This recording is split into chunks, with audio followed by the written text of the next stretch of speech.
Welcome to Blog Talk Radio in high fidelity.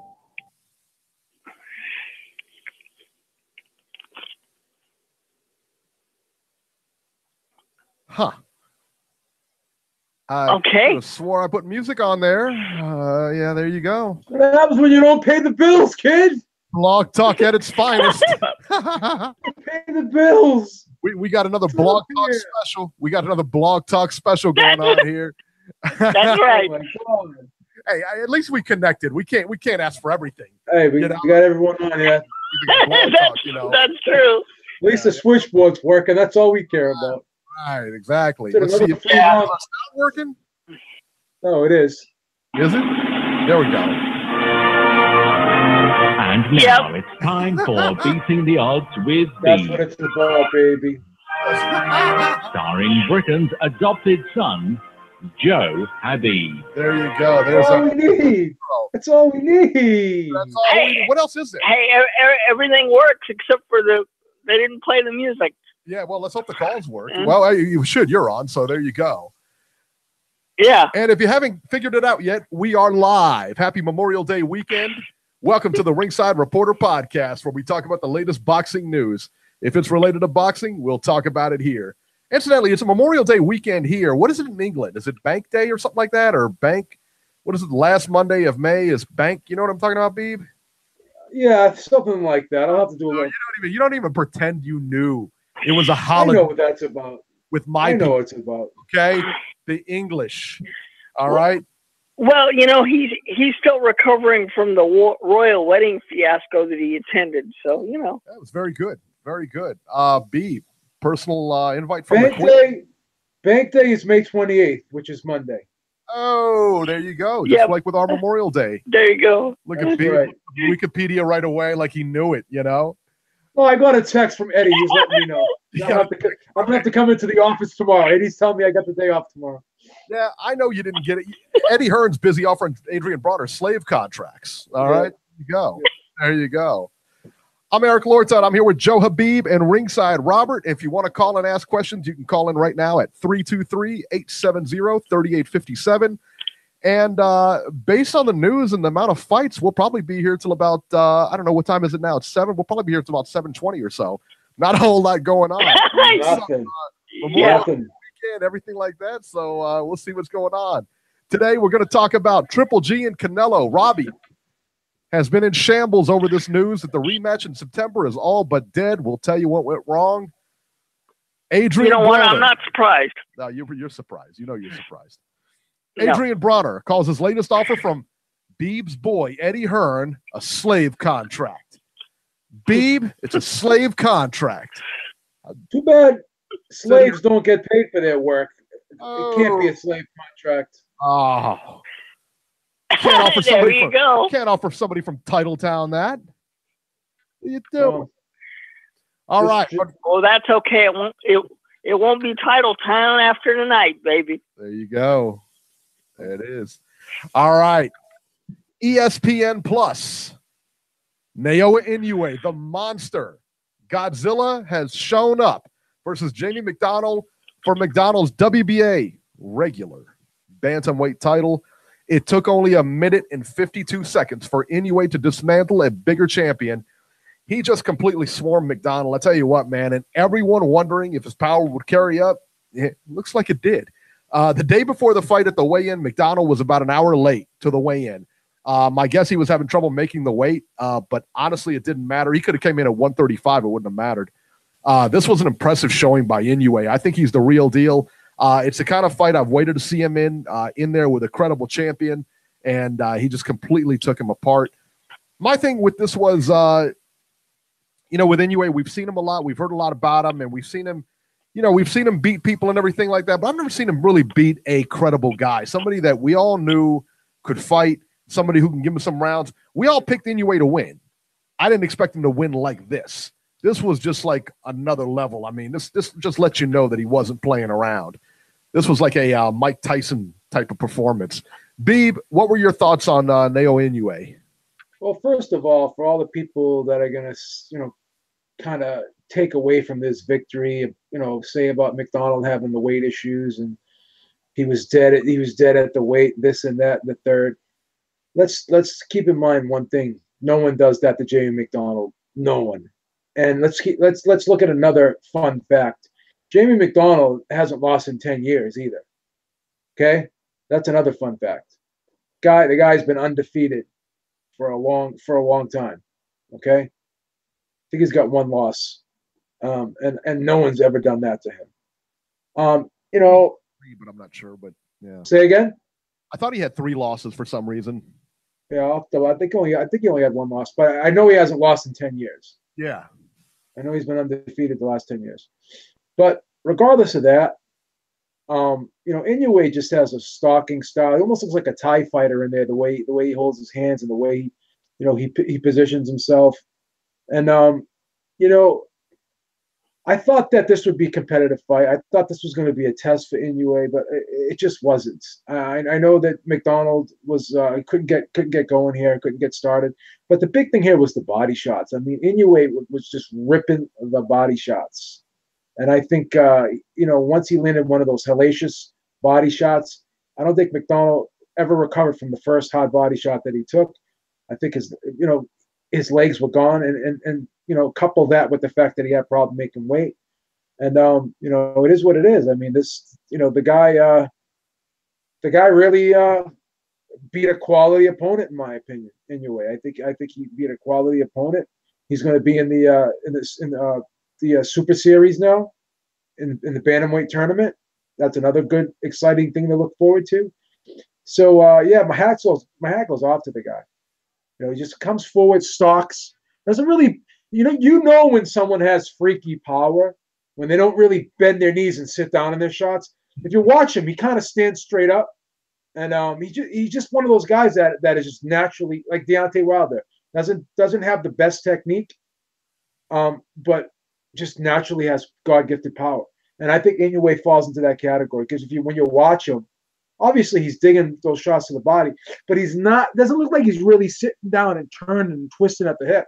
Doesn't bend the knees at all. He stands pretty much straight up, and he's just throwing shots. So this guy's really able to generate a lot of power, and it doesn't look like he's overexerting himself to generate that power either. So that's kind of like a freaky, scary type power that you saw. Like as soon as he touched, he hit Jamie McDonnell on the top of the head, and he was like staggering all over the ring, and that wasn't even a clean shot. So that's just God-gifted power right there. There's nothing you can. No other way to describe it. So I'm just looking forward to the Bantamweight series. I'm seeing, obviously he's going to be the favorite to win that tournament. So I'm just looking forward to that now. Yeah, could you imagine? I mean, and a lot of people are saying that, a lot of people may look at this and say, well, hey, Jamie McDonnell had trouble making weight. He wasn't at his best. This and that. It seems like every fighter when they go up against Inoue isn't at their best. I mean, it's just one of those things. And this was like the one thing that we kind of waited for. I mean, McDonnell, like you said, we knew was a good fighter. I mean, and like Beeb, you and I both picked him to win. I think all three of us actually picked him to win. But you didn't expect this, correct? No. And I want to apologize to you. You were correct. McDonnell does have 3 losses, okay. But his last loss was in 2008. I apologize for that. It's been a while. Yeah, it's been a while. He's never been knocked out. But I do know that he hasn't lost since 2008. I know he was undefeated for the last 10 years. Right. Wow, he's turned pro in 2005, so he's been a pro. He's been a pro for 13 years. Wow, did a lot of fights for someone that's only 32 years old. So I mean, and look at the experience he carried in with him. Yeah, that's the other thing. I mean, that's the other thing you got to look at the experience that Inoue has versus the experience McDonnell has. Yeah, that's why I said going in, McDonnell's going to give him fit. He's going to have a hard time against McDonnell, and I tell you what, I couldn't have been more wrong. I mean, but again, this is the first time he's been stopped. He's never shown signs of having any durability issues. Even in his losses, if you go back and look at his losses, he lost an 8-round decision to Lee Haskins, which was a close fight, and he lost a split decision to Chris Edwards back in 2007, and he actually lost 2 in a row. And after that, he went on a huge winning streak here. He hasn't lost since 2008. So you got to give the guy credit. Yeah, I thought if McDonnell was going to lose and if Inoue was going to knock him out, it was going to be in the later rounds. I didn't think for, that there's any way he was going to get iced like that. And it wasn't like he got caught cold or anything like that. I mean, he was warmed up. You looked at him when he got in the ring. They were both warmed up. He was ready to go. There was no excuses, man. Inoue was just a monster, man. He just demolished this kid. Now let's talk about, he said after the fight that he would go into the World Boxing Super Series in the Bantamweight tournament, which, man, I'll tell you what, man, we talk a lot about, not paying $20 and not doing this and not doing that. If those fights are on pay that we got to pay for them to see them, I don't know, man. There's a curiosity factor there with those fights with him. Yeah. I mean, because they're all good fighters. I mean, Ryan Burnett is in there. Zolani Tete was in there. Emmanuel Rodriguez is in there. All of them are in. They're all in. With the question. What about your boy, Eric? Who? The one at 118, the Olympian from Cincinnati. Is he in there? You talking about Rasheed Warren? Yeah. Not yet. And it's not official, like who's in there yet. I mean, those three have signed, but it's not like they don't have like brackets for that yet. But yeah, I would like to see him in there. Okay. And the cool thing about this fight too is I believe it was predetermined. The winner of this fight was going to be in the Super Series. I think that was said before the fight. That makes sense. So that was pretty cool how they had something else to fight for. So could you imagine a fight between Inoue and Emmanuel Rodriguez? That's a good fight, yeah. Wow, right? I mean, that's insane. Well, let me ask you this: Do you think a slickster type guy could give Inoue problems? Because I think that Rasheed Warren could give him problems because of the style, right? Because he just comes much. It's like this. We'll look at a guy and we'll say that he's kind of.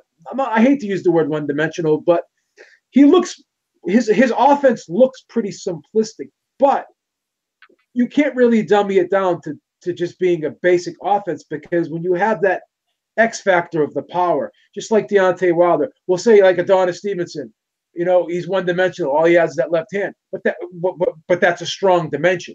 That power is the X factor with this guy, and another key component to him is he goes to the body. He'll always drop a shot to the body.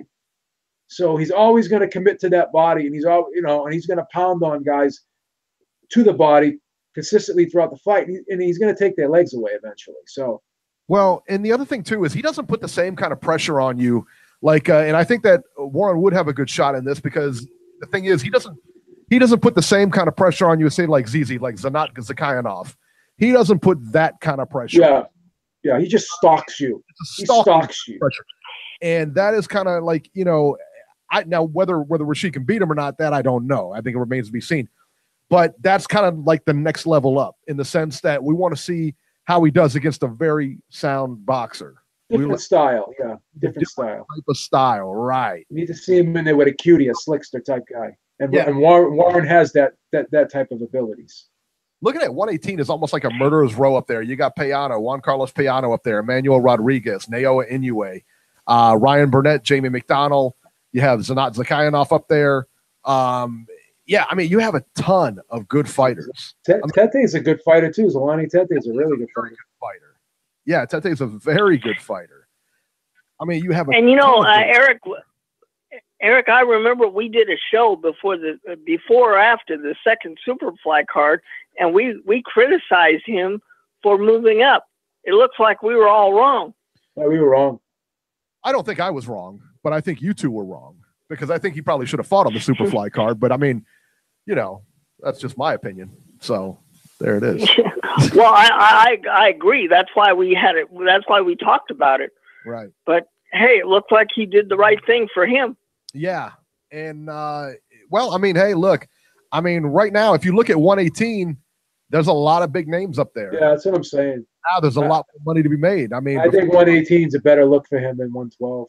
I think so too. I think he's a bigger bantamweight. You know what I mean? Yeah. And then you got, Jerwin Anakaha, who we'll get to, and everything like that. That's another one. I mean, he's at 115. I would love to see that fight. That would have been a good fight. Román González is down there, but I think he's pretty much done. But you got Estrada down there. You have Rungvisai. Nietes, yeah. Yeah, got Rungvisai. down A lot there. of people wanted to see that fight with Inoue. What about Cal Yafai? How good That's did he? another one. Oh yeah, Yeah. that's no. Yeah. So a lot of good stuff, man. Both 115 and 118, man. I tell you, those divisions, man, are looking really good. Really good. It looks like he did the right thing for himself. That's good. Well, there's a lot more. Yeah. Do you see him going up to 122? Who's up at 122? Who's up? That's a good question. Good question. Because I know Mares and Santa Cruz. Delano, Diego De La Hoya. Mares and Santa Cruz are up to 126 now. So maybe. I tell you what, maybe. How tall? I mean, I wonder how tall he is. Remember, Vargas is huge. like 5'10", 5'10" and a half. Yeah. McDonnell's like 5'8", 5'9", I think. Yeah, because he towered over that guy, man. He towered over Inoue. Yeah. I don't know. That might be a tough. Yeah. That might be a tough one, but I mean that power. That's a neutralizer. That's a real neutralizer there, man.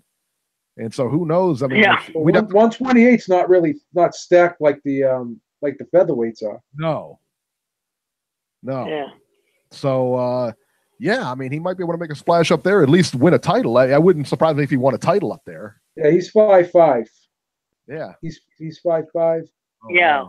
And McDonnell's 5'9" and a half. If He's he almost 5'10". went to 122, he'd have titles in 3 different weight classes if he did He's that. already got titles in 3 different weight classes. What the hell is McDonnell doing fighting at bantamweight if he's almost 5'10"? That's ridiculous. He's having weight problems, you know. Yeah, this is his 3rd title in his 3rd different weight class for Naoya Inoue. That's a short career. So yeah. Okay, wow. There you go. I didn't realize that already. Yeah. Okay. On the undercard of the Inoue fight was Ken Shiro and Ganigan Lopez for Shiro's WBC junior flyweight title. Ken Shiro in a rematch retains with a 2nd round KO over Ganigan Lopez. Let's move to later on in the day, ESPN Plus. We had Jerwin Anakajas, actually later on the next day, Jerwin Anakajas versus Jonas Sultan for Anakajas IBF junior bantamweight title. Anakajas wins a unanimous decision by the scores of 119-109 twice and 117-111. Pretty one-sided affair there. Cal Yafai versus David Carmona for Yafai's WBA junior bantamweight title. Cal Yafai scored a 7th round TKO over David Carmona.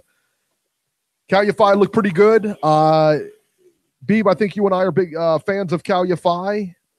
He's a good fighter. He's dynamic. Yeah, he's very good, man. He's a very good fighter. Very, very dynamic. Eddie Hearn said that the next fight for Cal Yafai could be Román González. And I'll be honest, man, I am not interested in this fight in the least. I think that Román González is done. I think that all you have to do is rewind his last fight and watch it over and over again. If you think he's got something left, he was completely dismantled in that fight. And if you don't think Cal Yafai would do the same thing to him, you're crazy. I think that González. How about Cal Yafai and Rungvisai, Eric? I mean, come on. Well, what about Cal Yafai and Jerwin Anakajas? I mean, they're both right there in the junior bantamweight. You know, why not?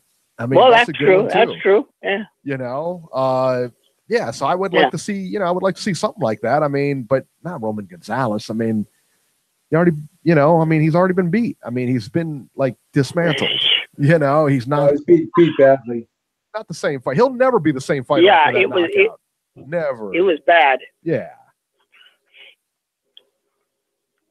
But, Eddie Hearn, what are you going to do? All right. Let's talk about the PBC. Was it on Fox? I think it was on Fox, PBC on Fox. Fox Sports 1. Fox Sports 1. Yeah. Cameron Connor in the chat just said Inoue is the truth. And you know what? I got to believe you on that one, buddy. I think you're probably right. He looked pretty good this weekend. He made a believer out of us anyway. Yeah, no one does that to McDonnell. No. Eddie Ramirez versus Argenis Mendez, 10 rounds. Junior welterweights, Argenis Mendez defeats Eddie Ramirez by unanimous decision, 98-88, 97-89, 99-87. Beeb, this was pretty one-sided. Yeah, one-sided, a lot of knockdowns. Mendez was just you could just tell it was just too great a skill disparity, too much speed, a lot sharper punch. Ramirez had a hard time. He couldn't get anything going for himself. It was just a horrible Well, it was kind of a painful fight to watch. I don't like watching fights like that are just that one-sided where the other guy just was getting pounded on pounded. And I think Robbie mentioned that the fight could have even been stopped, and I wouldn't have been against the fight being stopped. He was getting battered. I firmly believe that it should have been stopped. And the thing was he was back. He was getting backed up, and obviously you don't want to go straight back. But when your opponent has such a foot speed advantage over you, and he's moving forward and he's forcing you back, and it's like you have like no time to react. The only thing you can do is just move back. It just takes you out of your game when you just don't have the speed or reflexes to keep up with your opponent. And it was just like, hate to say this, it was like a professional fighter fighting a novice. And I'm so against these mismatches. And I know you got to build a guy, but Mendes is a former world champion. I know Ramirez. He had like one loss, whatever. But it was a bad loss to Antonio DeMarco. It was a pretty one-sided knockout in that fight as well. And I just think that this type of opponent at this level is just too much for him, and I think he really needs to reassess his career a little bit. And I'm not saying he has to retire, but he's going to have to build himself up a little bit. He can't just be fighting these guys. He needs a couple, soft touches, some opponents that he can kind of rebuild his confidence and kind of get things going again. Because when you have too many of these tough fights in a row, man, it shortens your career. It really does. Robert, what were your thoughts on this fight? No, honestly, this was a Premier Boxing Champions special.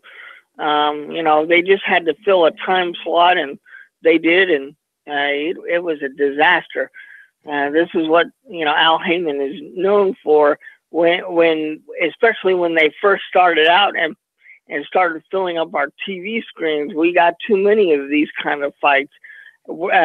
We're supposed to get the kind of fights that we've been getting on Showtime, not stuff like this. Yeah, this was a big time mismatch. There were some other fights on the card. Do you guys want to talk about them? I mean, it was kind of I don't know. No, Beeb, I don't know if you'll agree with me, but I think most of them were a waste of time. Yeah. Yeah. The one I did see was the heavyweight. Who was the heavyweight on there who knocked this guy out in 30 seconds? Yeah, I forget what his name was, but how can you get it was an impressive punch, but other than that, and I mean, 35 seconds. He's in there for the heavy bag, so I don't know how impressive it really was, but yeah. All right, in Canada, was not televised. Maybe it wasn't Canada. I don't know. David Lemieux versus Kareem Akour. Lemieux scores a unanimous decision over Kareem Akour by the scores of 119-108, 120-107, and 119-107. Lemieux now says he's going to super middleweight. I got to ask you guys, man, Lemieux seems a little small to go to super middleweight. Is this a good move for him? He can't make middleweight anymore. Honestly, I don't. Stocky. I don't know. I don't know. It's like like Curtis Stevens, man. Like he was fought as high as light heavyweight. Some of these guys, like they're not the tallest guys in the world, but they're just big. They're just thick guys. And Lemieux's kind of a short, stocky, thick guy. And I don't see him having a ton of success at super middleweight, but who knows? Who knows? There's no Gennady Golovkin up there. So yeah, sometimes I tell you, sometimes a change in weight does them good. Sometimes they're drying out to make that weight, and then all of a sudden, next thing you know, when they don't have to dry out like that, and there's a little bit more comfort there, they do a lot better. So I'm always an advocate of fighting like near your weight. Some of these guys drop, 20, 30 pounds to get down to the weight. Now, I think there's a law of diminishing returns there, that comes with when you drop that much weight. But, I don't know. In Poland, Arthur Szpilka versus Dominic Gwynn. Szpilka dominated Gwynn by the scores of 100-89 twice and 99-90. And Szpilka, I'm told, knocked him down in the last round, but he got up and finished the fight. So good job for Dominic Gwynn, who was soundly defeated. All right. Let's talk about, actually, before we go to the upcoming schedule, let's talk about, let's go to the phones here. 805, area code 805. You're live. Corey Lee's Boxing. No. That's Nacho. It's Nacho. Hello, Nacho. Oh, I thought that was Corey Lee's Boxing. Same area code, though. Yeah. As far as the fights this week, I totally was impressed by Inoue's one-round destruction of McDonnell. I didn't think that McDonnell was going to get blasted out in one round, but after seeing the pictures of the weigh-in the day before and seeing how he looked like one of the extras on The Walking Dead, I knew that there was a very good chance that Inoue was going to beat him rather easily, and he did, which was, pretty surprising because he just overpowered him right away and took him apart really easily, and just won as simply as he did, which was pretty amazing. So you got to give him credit, especially McDonnell had fought a few solid guys previous to fighting Inoue. I mean, he beat Julio Ceja and he beat Tomoki Kameda a couple of times, and then he beat Liborio Solis. So he had fought some decent competition while holding that belt. Yeah, so the fact that none of those guys who were pretty heavy hitters could knock him out and Inoue just steamrolled him was pretty impressive. I definitely I can't wait to see him in that tournament against either Burnett or Teddy or Emmanuel Rodriguez. I mean, those four guys alone, you can mix and match them in any way you can. And I think you can make some really good fights just in those four alone. So I'll be curious to see who else they throw in as the other four participants in the Bantamweight tournament for sure. In the top rank card, no surprise that Ancajas won. I picked him to win rather easily. I didn't think the other kid was all that great. Sultan, I thought he was just, he was a decent fighter, but he's just one of those guys that, he wins a few fights and his promoter moved him up and got him into the, the right position to get a mandatory, but he wasn't really a threat to Ancajas. You could see it right away, the difference in class between the two guys. And Ancajas just basically outclassed him very easily. As far as the Yafai fight with Carmona, I was pretty shocked that Carmona came in so heavy for that fight and that Yafai still decided to take the fight. I really thought he would say, forget it. Like, with such a huge disadvantage of Carmona coming in 3.5 pounds over, I really thought he was going to back out, but that must have shown Yafai that, he was going to be able to beat him because he was probably going to be overweight and sluggish. And sure enough, he took him apart really easily. I have to agree with Éric. I think if they make that fight between Yafai and Chocolatito, I have a feeling Chocolatito is going to be on the canvas again, face first. If he fights Yafai, I think Yafai is just too good at this point, and Chocolatito's been in some wars and has a lot of wear and tear. So I'd be surprised if him and his team take on Yafai anytime soon. The PBC card, the main event, it was decent, but I agree with you guys. I was shocked that Ramirez's corner didn't stop that fight after about the 5th round, because after the kid got knocked down 4 times in the first 5 rounds, and he looked like he was out on his feet a couple of other times, I mean, I just would have thought that they would have been smart and said, you know what, let's just pull him out and, live to fight another day. But they let him continue, and, the kid won a few more rounds of the last 5 rounds of the fight. But regardless, I thought Mendez completely dominated that fight. Ramirez just looked completely overmatched. He didn't know how to, cut the ring off. And every time he went after Mendez, he ended up getting counter-punched with some really hard uppercuts and right hands and hooks. And he got hurt a lot in that fight. So I think that kid, they should have pulled him out, but I guess he gets a moral victory for going the full 10, but he pretty much got dominated in that fight. The fight out of those PBC fights that was surprising was the guy they call King Tug. He was fighting the guy who fought Gary Russell last year, Escandón. And I thought that Escandón was going to give Tug a hell of a lot better fight, but man, that guy just blasted Escandón out so easily. He dropped him and hurt him, and he was just completely overmatched, which was pretty impressive. I'd like to see that guy take on somebody like Gary Russell or, you know, Oscar Valdez or someone like that. I mean, it doesn't look like you need a whole lot of more warm-up fights for that guy. He looks like he's ready for a title shot, in my opinion. And yeah, that's about it, guys. Yeah, well, pretty much, yeah. Nacho, you summed up the entire weekend pretty much. That's it.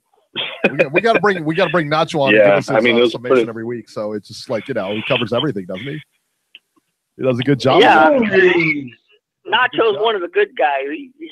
When he calls into a show, he does it good. Yeah. As far as real quick before I forget, guys, the David Lemieux win. I didn't get to see it, but I kind of read the accounts. I mean, by all accounts, he dominated Core or whatever his name was. But I agree with you guys. I don't think he belongs at super middleweight.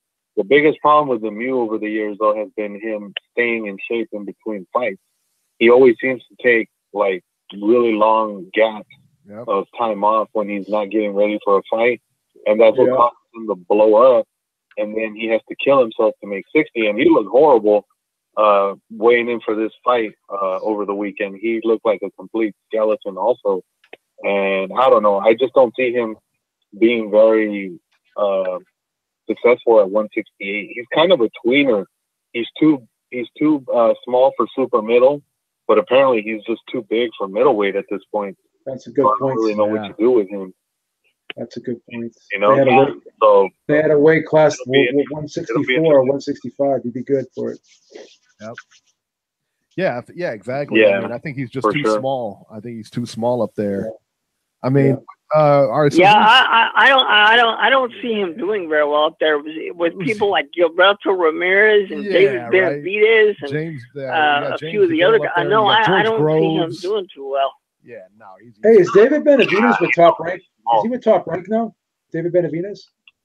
I thought he was, but I don't know. I heard about that. I don't know if that's true. He was leaving PBC and going with Top Rank. Crazy. From what I read, guys, apparently Lakowitz said that Top Rank had approached him about letting Benavidez' contract be bought out by Top Rank, and Lakowitz said no.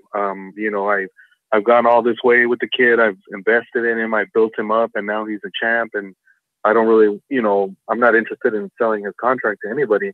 Well, then a couple of days later, it came out that for some reason Benavidez and his management team had agreed to a deal with Top Rank, and now Lakowitz has said that he's going to take Top Rank to court, claiming that they're interfering and that, you know, they're trying to mess up his contract. He says he has Benavidez under contract till 2021, so it'll definitely be interesting to see how this whole thing shakes out. But that whole story is a bit shady at best, because Lakowitz told Dan Rayfield that Benavidez was supposed to be training to fight Matt Korporov on the Garcia Easter card that's coming up, and apparently he gave him $50,000 for training expenses along with a copy of the contract to sign for the fight, and that Benavidez took the money but never bothered to sign the contract for the fight.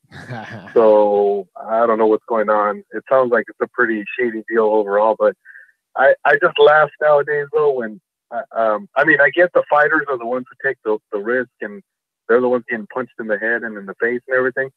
But I always laugh when fighters say that the promoters are always the dirty ones in the game, because there's been a lot of examples like this where fighters will definitely try to screw over promoters whenever they get the chance. So I don't know what's going to happen, but I'm very curious to see what Benavidez ends up getting out of this whole deal. And the thing that people fail to realize is Heyman is an advisor. He's not a promoter, and none of these guys have promotional contracts, so they can do whatever they want. Really, you know, they could sign with promoters if they want. I don't know what the situation with Samson was. If I didn't know Samson was the lead promoter. I just thought that he was there to, you know, as one of the promoters to that Heyman worked with. I didn't know he had actual contract with Benavidez. So that was news to me. Yeah, he went and he told Dan Rayfield, because Rayfield wrote an article about it a couple of days ago, and he basically told him that he has an exclusive contract with David. Yeah, I didn't know that. Yeah, it's not one of those deals where Benavidez is just being advised by him, and apparently Lykowitz is his actual like manager / promoter, and he told him that he told Rayfield that he has a valid contract on his face until 2021. So it sounds like David Benavidez is about to be in the Mikey Garcia school of business right now, because it seems like he just screwed himself out of this next fight and who knows how many now. But Mikey Garcia, Andre Ward trying to get out of contracts. Yeah. Mm-hmm. Yeah, exactly. So it'll be interesting to see what happens with that one. But yeah, it sounds like Benavidez is definitely going to be on the sidelines, which is sad because that kid definitely needs, as many, fights as he can at super middle, because it looks like he's not going to be at super middle at his frame. He looks like he's going to be a light heavyweight. Yeah, and let's face it, if they were going to give him Korboff, that'd be easy work for him. Yeah, exactly. That's why I don't understand why, he wouldn't just say, well, they're going to give me this fight, and I'm going to, and they've kept him relatively active. That's the funny part, is that most of these dudes on the PBC, they don't get very many fights, but Benavidez has actually been fighting at least 3 times a year, it seems like, lately. Yeah. So it's very interesting that all of a sudden he decided that he thinks the grass is greener on the other side of the street with Top Rank. That's crazy. I don't know. That's crazy. I mean, it's definitely going to be interesting to see what happens with that case, because, I mean, outside of Jesse Hart and Gilberto Ramirez, there's really nobody else there in that division that is with Top Rank. All the super middles are pretty much on the PBC side of the street. Yeah, well, maybe he wanted a unification fight with Ramirez. Maybe that was his thinking, but who knows? Yeah, but I mean, even if he couldn't get that fight, he could have done a fight with either George Groves or even James DeGale, because they technically are available, Right. So, yeah. So I don't know. I just think the kid just shot himself in the foot career-wise with this move. It sounds like it. Wow. Yeah, it ain't good. Yeah. You think fighters would learn from the Mikey Garcia and Andre Ward stuff, Yeah, unfortunately they don't. Yeah. All right, guys. All right, man. Thanks. We'll talk to you next week. See you later. Sir. Happy Memorial Day. Yes, for sure. Happy Memorial Day. All right. Let's talk about the upcoming fights next week. Not a whole lot going on. June 1st, which I believe is what, Friday, Robert? Is that right? Yeah, June 1st would be a Friday. All right. From LA on Estrella TV, Robbie's favorite network, Javier Molina versus Jesse Román, 8 rounds junior welterweights. On June 2nd, Saturday, on BN Sports from Mexico, Emmanuel Navarrete versus Jose San Martin, 12 rounds for the vacant WBA interim junior featherweight title. There you go. And that pathetic lineup is next week, and that's it. That is it for next week. How My about God, what are we going to talk about on Sunday, June 3rd? We're going to have to talk about the Crawford and Horn fight coming up, because that's it, man. Yeah, we're going to have to talk about the Celtics beating the Cavaliers too next week. We're going to talk about Beeb. We're going to talk about Beeb. We're going to talk about the Celtics beating the Cavaliers and the Warriors beating the Rockets. We're going to talk about the Rockets and the Cavs in the NBA Finals, and what a finals that's going to be. I mean, it should be a quick 4-game series for the Cavs. Yeah, that'll be great, man. Yeah, right. Then the alarm clock rings and you got to wake up the next morning. Yeah, Daddy. They're going to demolish the Celtics tonight. Oh. Do the Celtics even have a shot tonight? LeBron James will play his last game for Cleveland tonight. Let's go Celtics. Ba, ba, ba, ba, ba. Let's go Celtics. Ba, ba, ba, ba, ba. Let's go Boston. Boston's getting murked tonight, son. It's all over but the crying, baby. Just going to be like in that was it 75, 76 World Series when we beat Boston? Same deal. Same deal. Boston always goes down to Cincinnati. That was a fluke. Fluke. It was 7 games. That was a fluke. Yeah, it went 7 games, and that was okay. Anyway, which one of those games were flukes, son? The 7th one. 7th one. Yeah, that one. News and rumors this week. All right. Robert is heartbroken over this following news. Triple G versus Canelo. The rematch is in jeopardy. Golden Boy president Eric Gomez stated that the deal for the Triple G and Canelo fight for the rematch is dead. Golden Boy claims that Triple G agreed to the terms and then came back at the 0 hour with all kinds of quote-unquote ridiculous demands. He also stated that Golden Boy has reached out to Daniel Jacobs, Billy Joe Saunders, and Spike O'Sullivan for fights. Let's see if we can guess out of those 3 who's going to get that fight with Canelo. Ooh. How about Spike O'Sullivan, man? Yeah, that's kind of my guess too, man. Eric Gomez claims that Triple G is scared to fight Canelo. Yeah, of course he is. You know, the big reason for the negotiation bullshit. The big reason for the negotiation stall is money, of course. Triple G wants a bigger piece of the split. Is this fair? Is it fair that he wants a bigger piece? Absolutely. I think so too. Absolutely. Yeah, yes, it is. Yes, I think so too. I mean, especially given the light that, you know, he was suspended for, you know. And this is something to look at now, because people will say about Deontay Wilder, oh, he's never done this, he's never done that. They said the same thing about Triple G, 150,000 pay-per-view buys. Yeah. But let's look at all of Canelo's fights.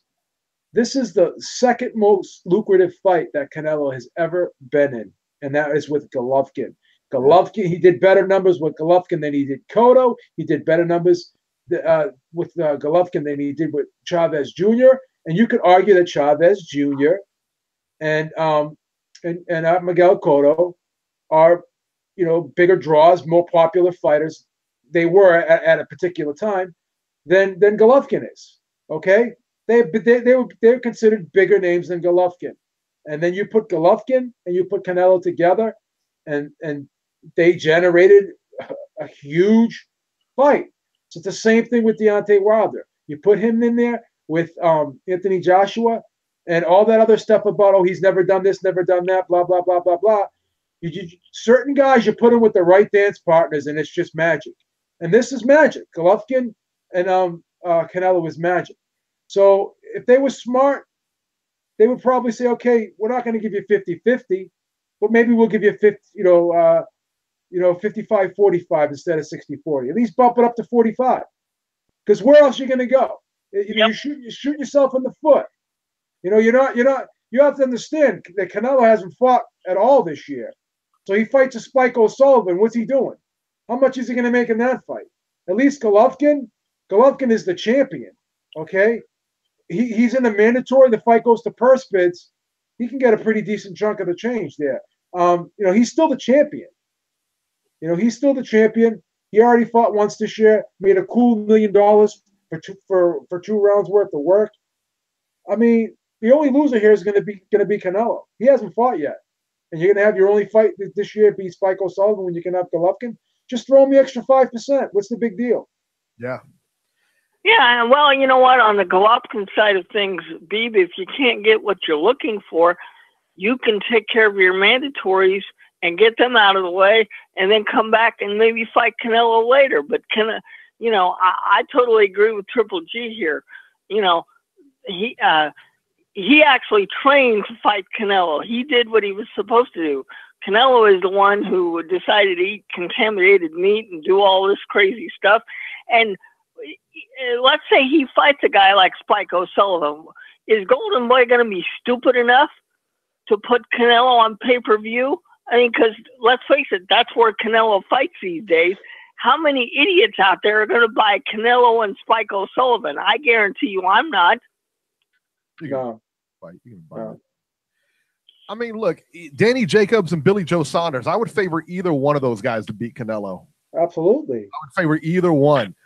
And then I love how they put Danny Jacobs, Billy Joe Saunders. They even threw out Charlo's name at one point, and then they said Spike O'Sullivan, who's promoted by Golden Boy. Of course they're going to say Sullivan. Yeah. Of course he's getting the fight next. But Triple G is somehow scared, you know? Yeah, okay. Yeah, they just fought. How is he, you know? I mean, that's just like, I mean, it's such baby stuff, you know? Oh, he's scared.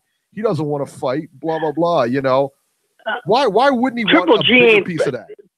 Triple G ain't afraid of nobody. But, you know, here's the thing, though.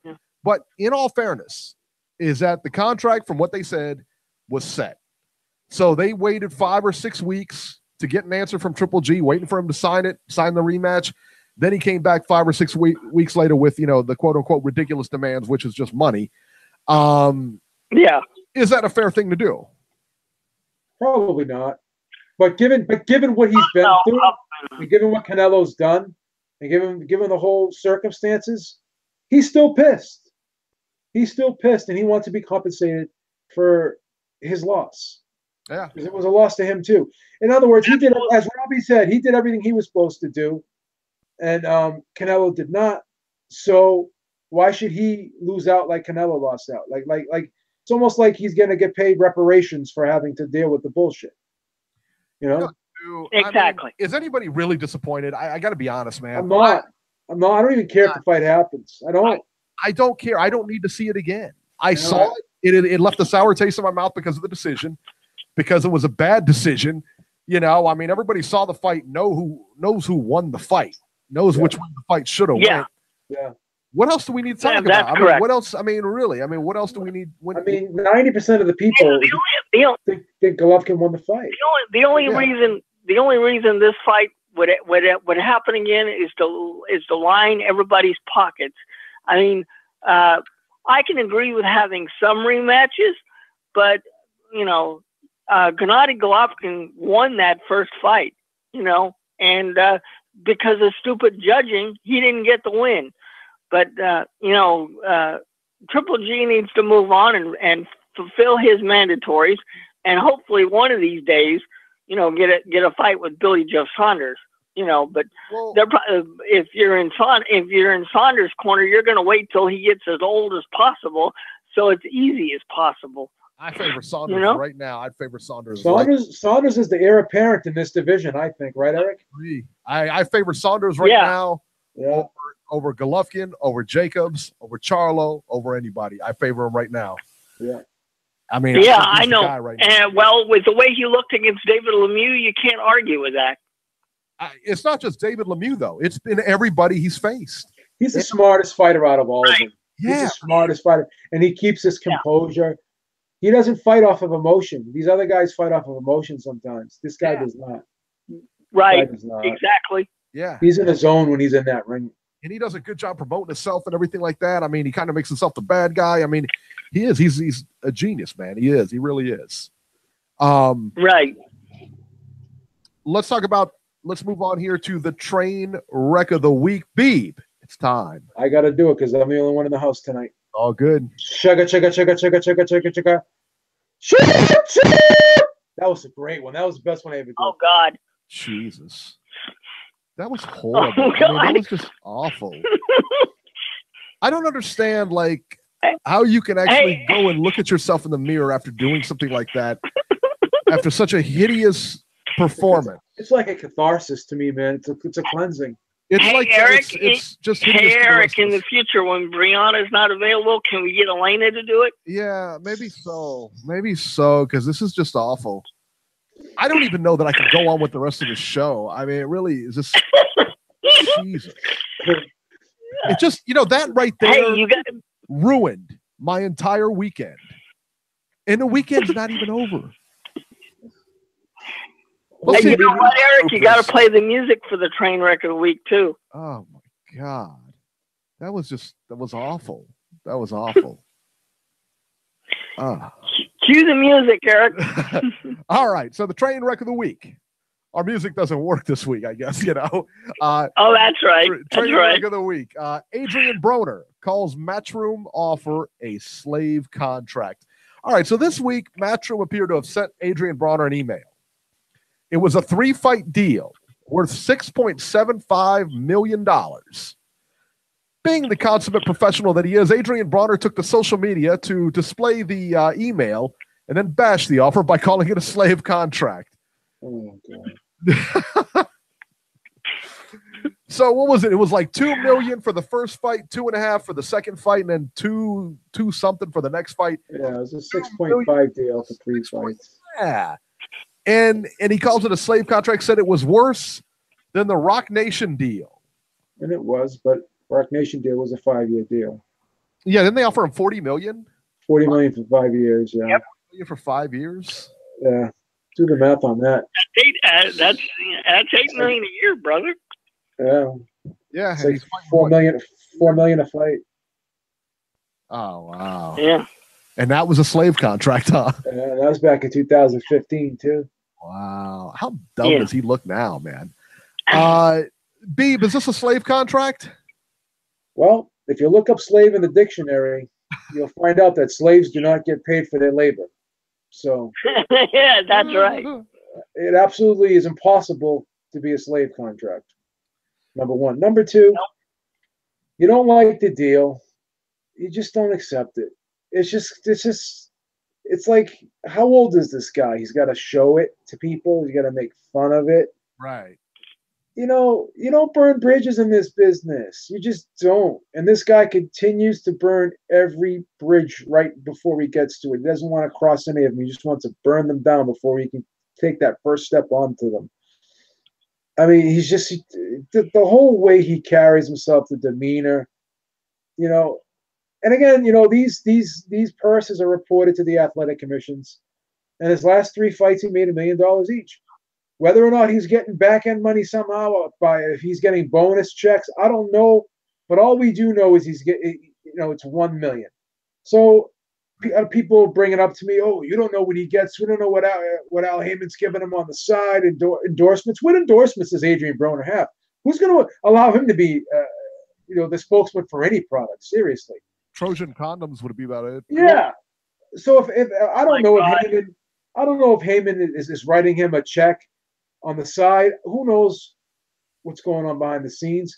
But even if he accepts this deal, you know, Heyman's still the advisor, so I'm sure he can still take care of him regardless. So either way, this is still on paper.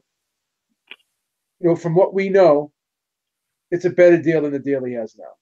From what we know. Because all the other stuff is unsubstantiated. We don't know what type of bonuses. We don't know anything. But so, you know, Steven Espinosa tweeted out, you know, it was silly for Hearn to think that Adrian Broner only makes $1 million a fight. He's getting $2.5 million a fight. And then I replied to him. I said, so he's getting $1.5 million in bonuses and endorsements, and he didn't reply back to me. So what does that tell you? Right. I mean, it's a stretch to think that he's getting a $1.5 million check on top of the one he's getting now. And it's the same thing like with Pacquiao and Bob Arum. I don't know if you guys remember this, but when Pacquiao was fighting in Vegas, the purses that were reported to the Nevada State Athletic Commission were $8 million, but it was reported that Pacquiao was making $20 million a fight, and Arum was kind of alluding to the same thing, like, well, you know, we don't pay it all in purse. We pay, you know, in other ways to him to help him out with his taxes, whatever. So I don't know what's going on behind the scenes, but whatever's going on behind the scenes doesn't necessarily have to stop. I would imagine if he was to accept this deal. So, for face value, this deal looks better than the one he has right now, from what we know. That's all I can say. Yeah, for sure. Yeah, I don't. Well, Eric, you were talking before we came on to the show that nobody would sign with Eddie Hearn because you know he's going to have issues getting fighters. Why don't you go into that a little bit? Because if a guy like Adrian Broner doesn't want to sign with Eddie Hearn, what does that say for Matchroom and Eddie Hearn? Well, I think the thing is, I don't know if it has anything to do with the DAZN deal, the $20 a month sports thing he's got going on, or what. But you know, Eddie Hearn's, you know, known for doing things in England and everything like that. His only saving grace here is Danny Jacobs. That's correct. And they have to. Danny Jacobs has to work. You know, if I was Eddie Hearn, I'd be saying, hey, talk to your guys, talk to this guy, talk to that guy, you know, let them know that everything's okay. You like what's going on. You like what's, You know, it's going to be a slow process to get fighters to sign with it. That's just you or I getting a promoter contract and then expecting to sign Floyd or somebody. You know what I mean? Yeah. It doesn't work that way. This is a slow process, man, because, you know, this game, you know, the fight game is full of, you know, nonsense. You know, it's full of Don Kings and people who make promises to the moon and never deliver, you know. So it's going to be tough for her to break in here. It really is. And for him to, you know, and he's got a lot on the line here. He's got a lot on the line with this thing, with this whole streaming thing and everything like that. It's a lot. And for him to kind of put the wheels in motion when you don't have the car, you know what I mean? It's like he doesn't have the fighters. I think he has enough British fighters to fill this, you know, but I don't know what he has. Oh, go ahead. I'm sorry. I was just going to say, I don't know that he has enough, you know, American fighters to keep us interested, you know, or to keep people in the U.S. interested. And I mean, you know, you and I, we're all three interested in all kinds of fights and all over the world. But that's, you know, brass taxes. That's not your casual fan. Yeah, but the thing is this. The thing is this too. To not make this Wilder Joshua fight. I know this is a totally different topic, but if he can showcase Joshua in the United States against Wilder, I think it's a feather in his cap, and I think it could entice other fighters to get excited about what's going on with Eddie Hearn. But, you know, Deontay Wilder made a statement in one of his interviews, I think with 78 Sports TV, and I was thinking the same thing, but Deontay Wilder said this. He's like, he's not going to be able to sign any fighters because they're going to look at how he's handling this situation with me. And they're going to say to themselves, if he can't, you know, make this fight, which is the easiest fight in the world to make, it's the most lucrative fight, the biggest fight in boxing, you know, if he can't get this done, then how's he going to take care of me? I honestly think, and I could be wrong here, it's just my opinion, I think it's a real bad look. You're trying to make waves here in the United States. You're trying to attract American fighters, okay? So what better way to do that? Like, all these people that fight signed with Al Heyman, they looked at what happened with Floyd as the barometer, and they were like, I could be like that. So you should be able to do the same thing with Anthony Joshua to some degree. Let it and Deontay Wilder, by being able to showcase that fight in the United States and having it be gigantic. Oh my God! I mean, look at the short time that Anthony Joshua was here in California. He was on the Conan O'Brien show. He was on ESPN with Stephen A. Smith.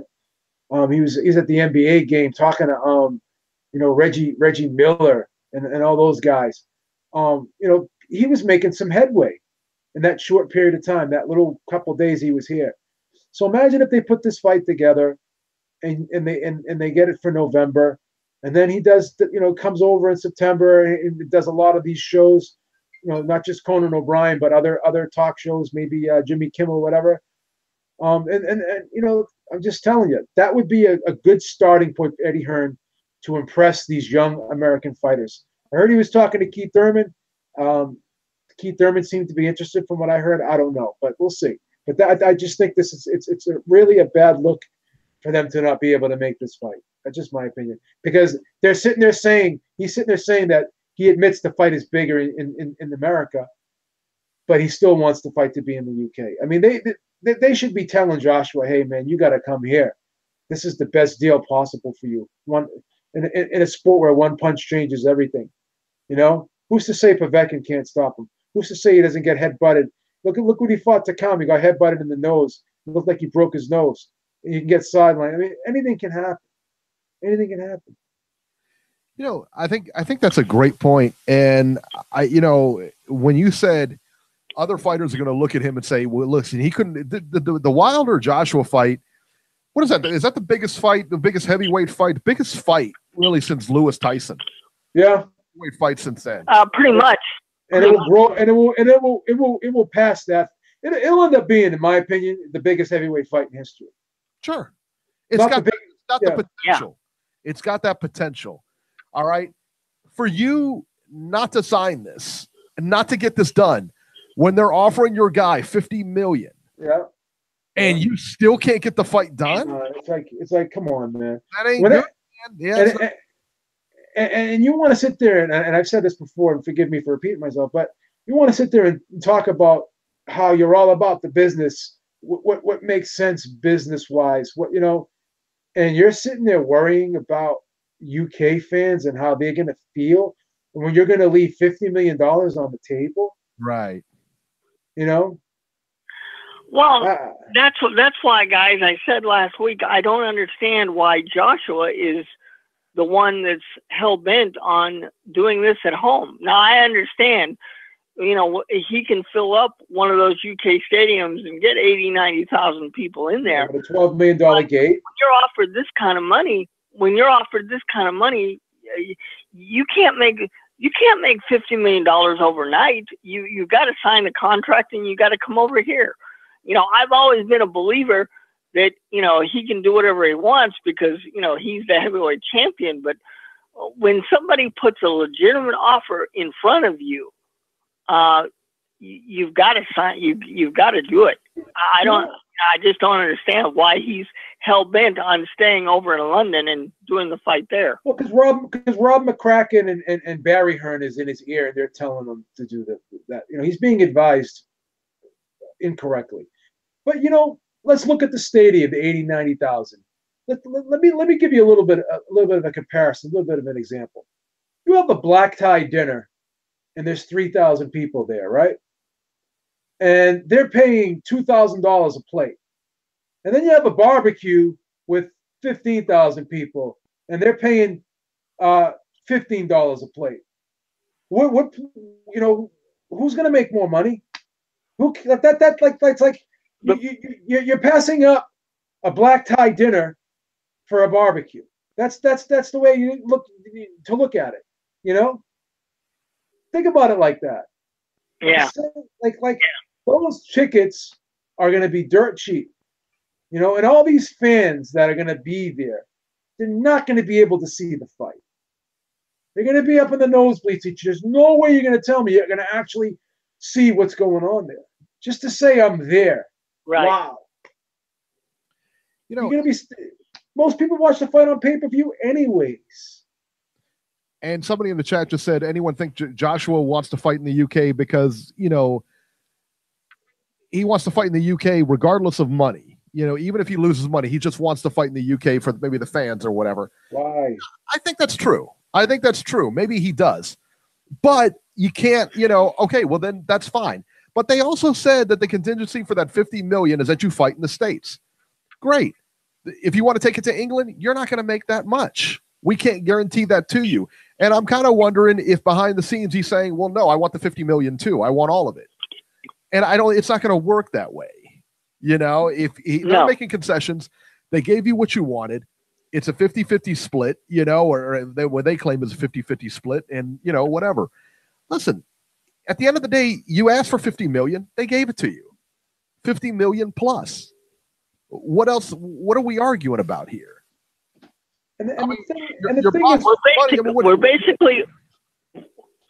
We're basically arguing over the location of the fight, which which when it comes down to it is a small thing. If you're going to get everything you asked for, why quibble over where the fight should be? Well, and I'm still hearing too that even if this fight doesn't take place and it falls through, he still may come here in August and fight in New York or whatever. So you don't have Big Baby Miller. I keep hearing. Yeah, you don't have a problem with it then. It's $50 million. You're taking a fight that should be a record-breaking fight. Yeah. And you're not allowing it to be a record-breaking fight. Right. You're taking this fight can be bigger than Lewis and Tyson. It can be. It really can be.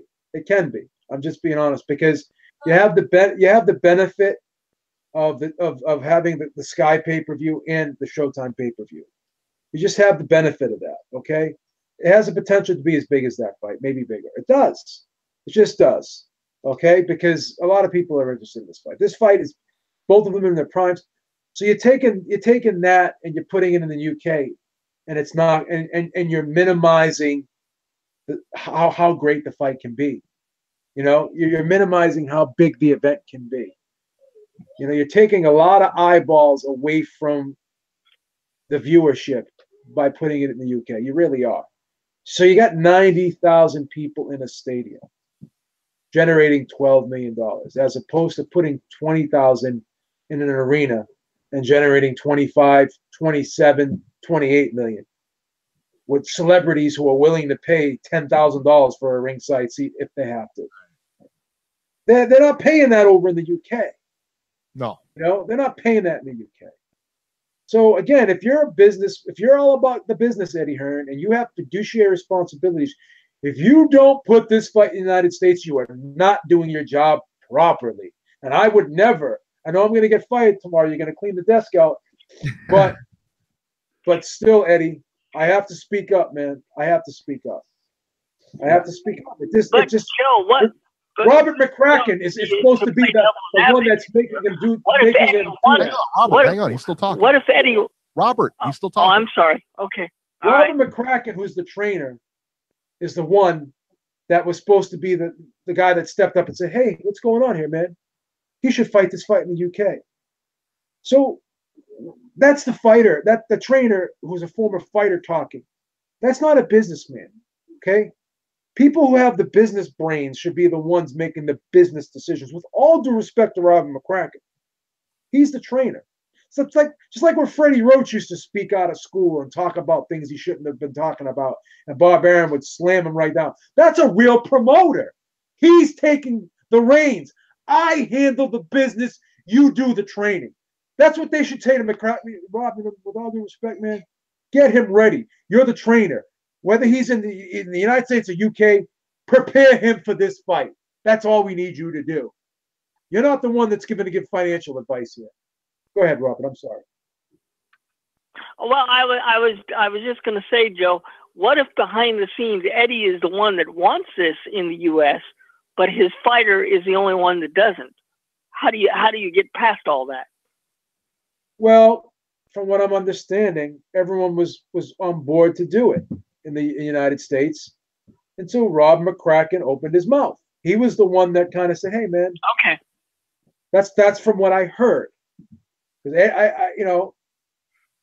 I think they were willing to do it. But who fights for less money? Right. Think about it. Because this fight's in the UK, right? He makes 25 million. Okay? And then top end, he makes 30 million, maybe 35. This fight's in the UK. The most he can worth it, you know? I mean, the most he can make is 35 million, right, Eric? That's it. No, maybe 30. The most he can make is 30 million if this fight is in the very max. According to Eddie Hearn, that's the max.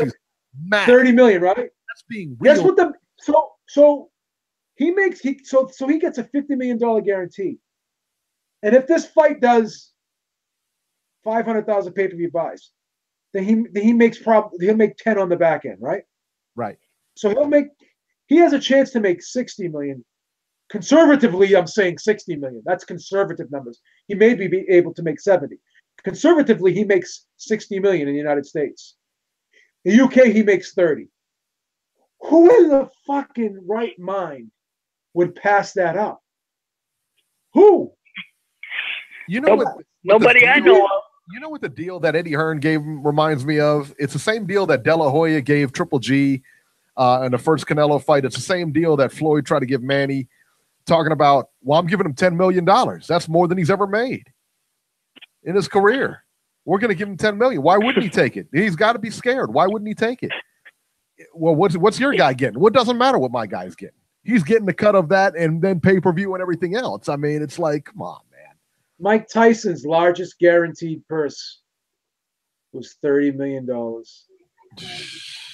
Okay? Wow. 30 million. And they're giving this guy 50 million.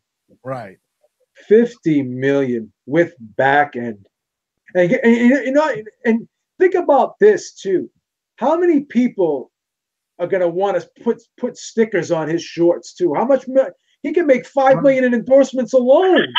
At the very least.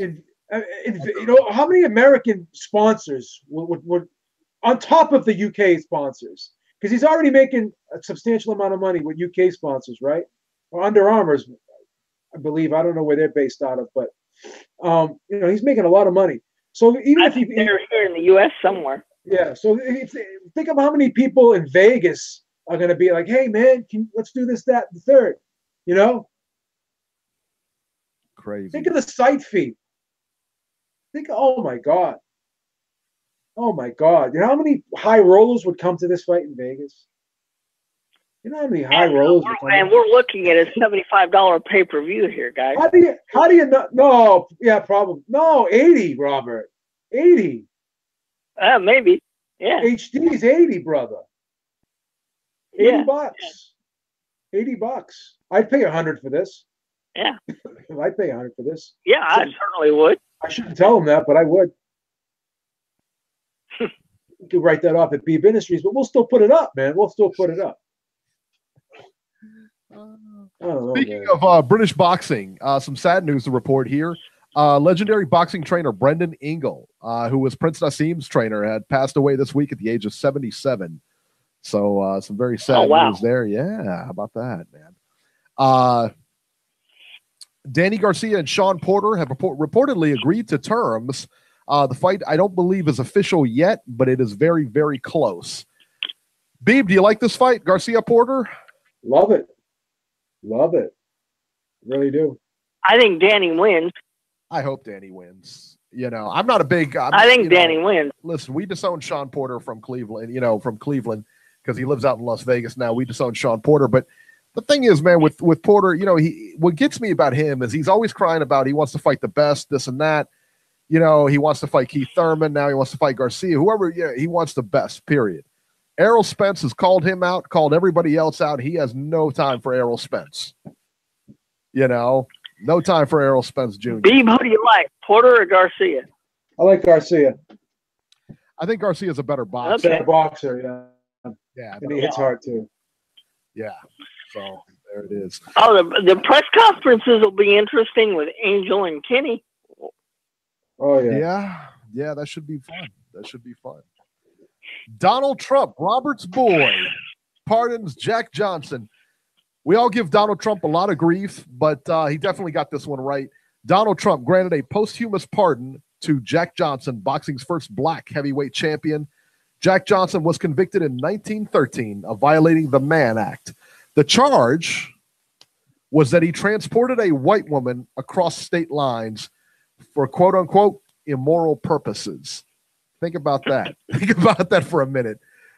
Robert, what do you think of this? Yeah. Your boy Donald Trump, did he get it right?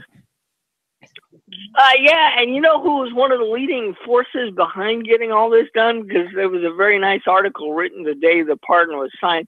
Apparently, Sylvester Stallone had a lot to do with getting this done, because he said in the article I read, he said he based the Apollo Creed character on Jack Johnson. Did he? And he's been behind trying.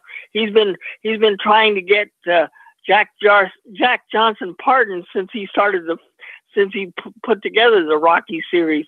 He's been trying to do this since '76. So he's lying. He didn't base that character off Jack Johnson. That had to be based off Muhammad Ali. That was a dead ring. No, that. I understand that, Eric, but that's what he said in the news conference that they held in the articles I read. He's lying. Beeb, was that Jack Johnson or Muhammad Ali?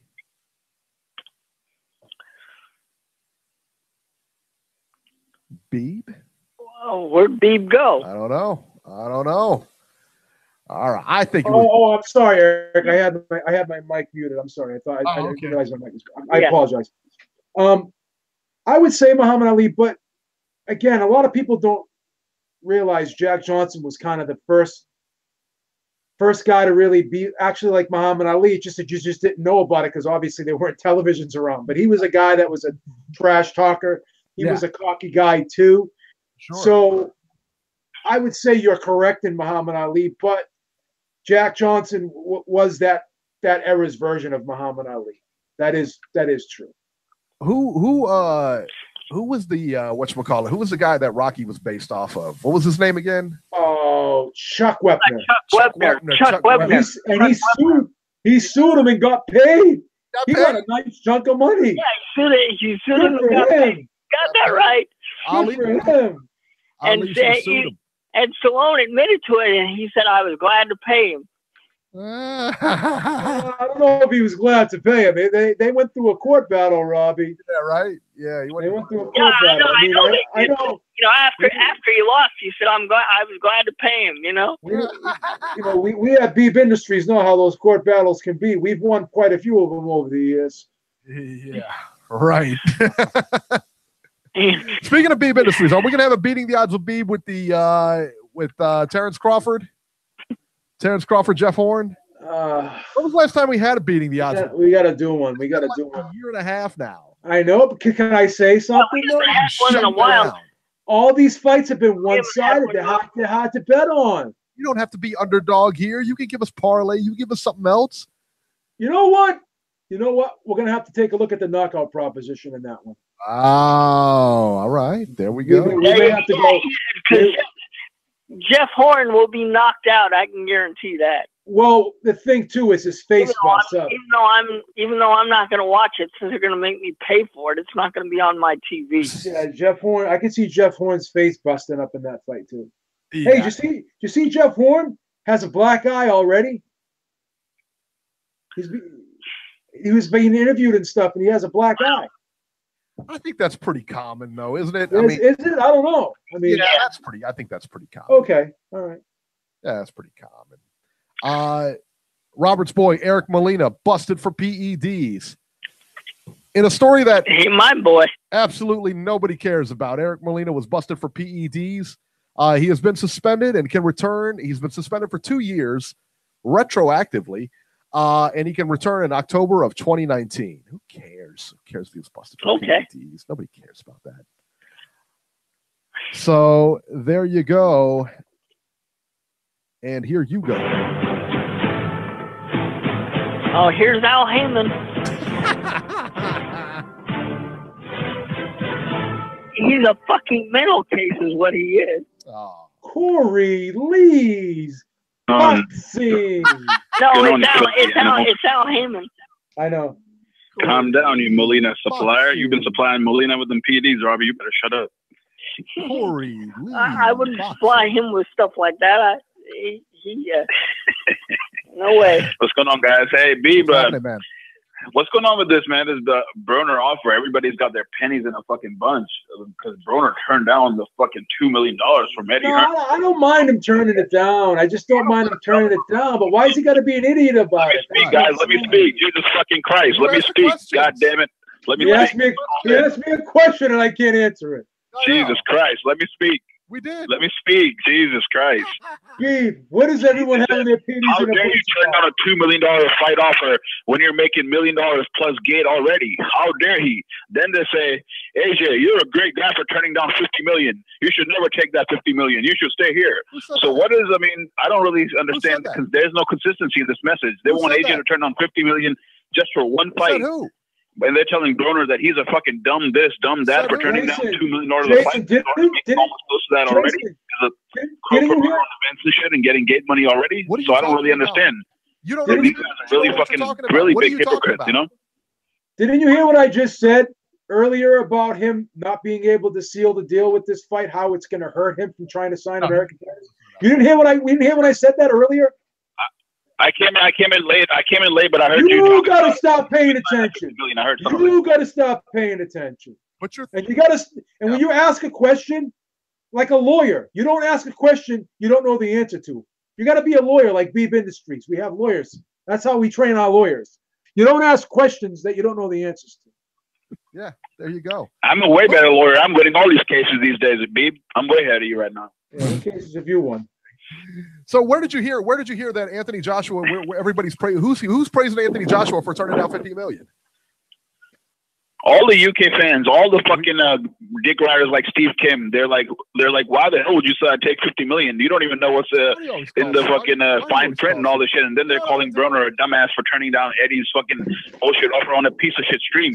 And also, nobody even mentions, why would you leave fucking TV where you're fighting in front of 1 million people, 900,000 people, and go to some stream that has 0 fucking customers?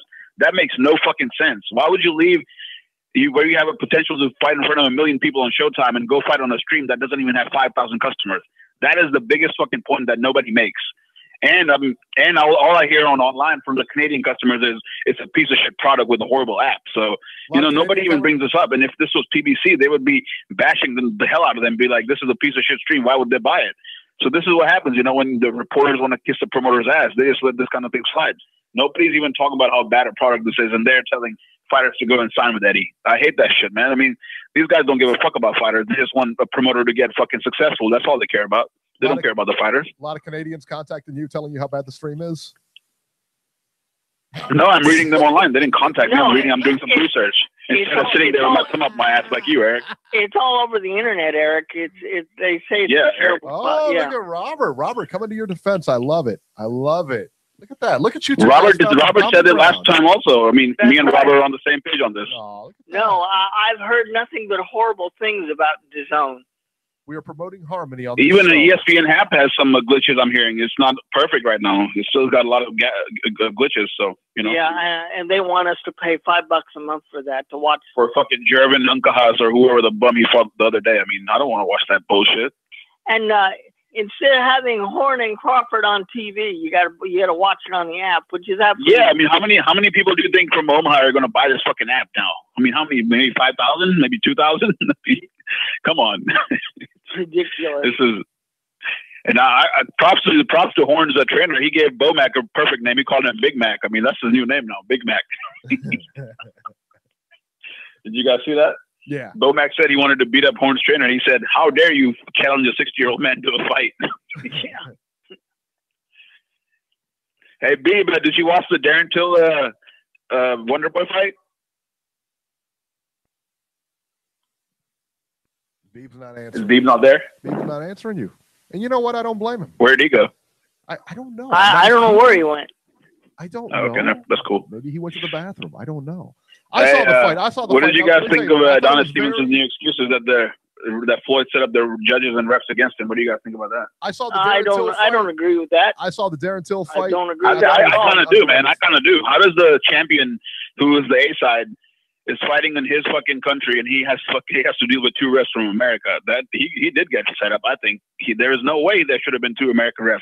There should have been 2 Canadian refs and maybe 1 American ref. So he does have a point. No, he doesn't have a point.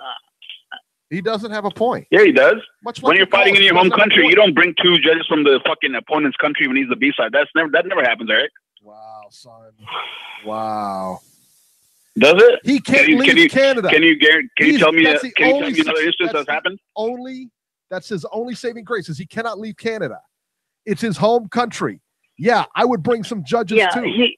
And besides, the judges didn't help him out. They gave him a draw. They helped him out. No, and he's not. And what people don't realize is he's not allowed to leave the country because of his criminal record.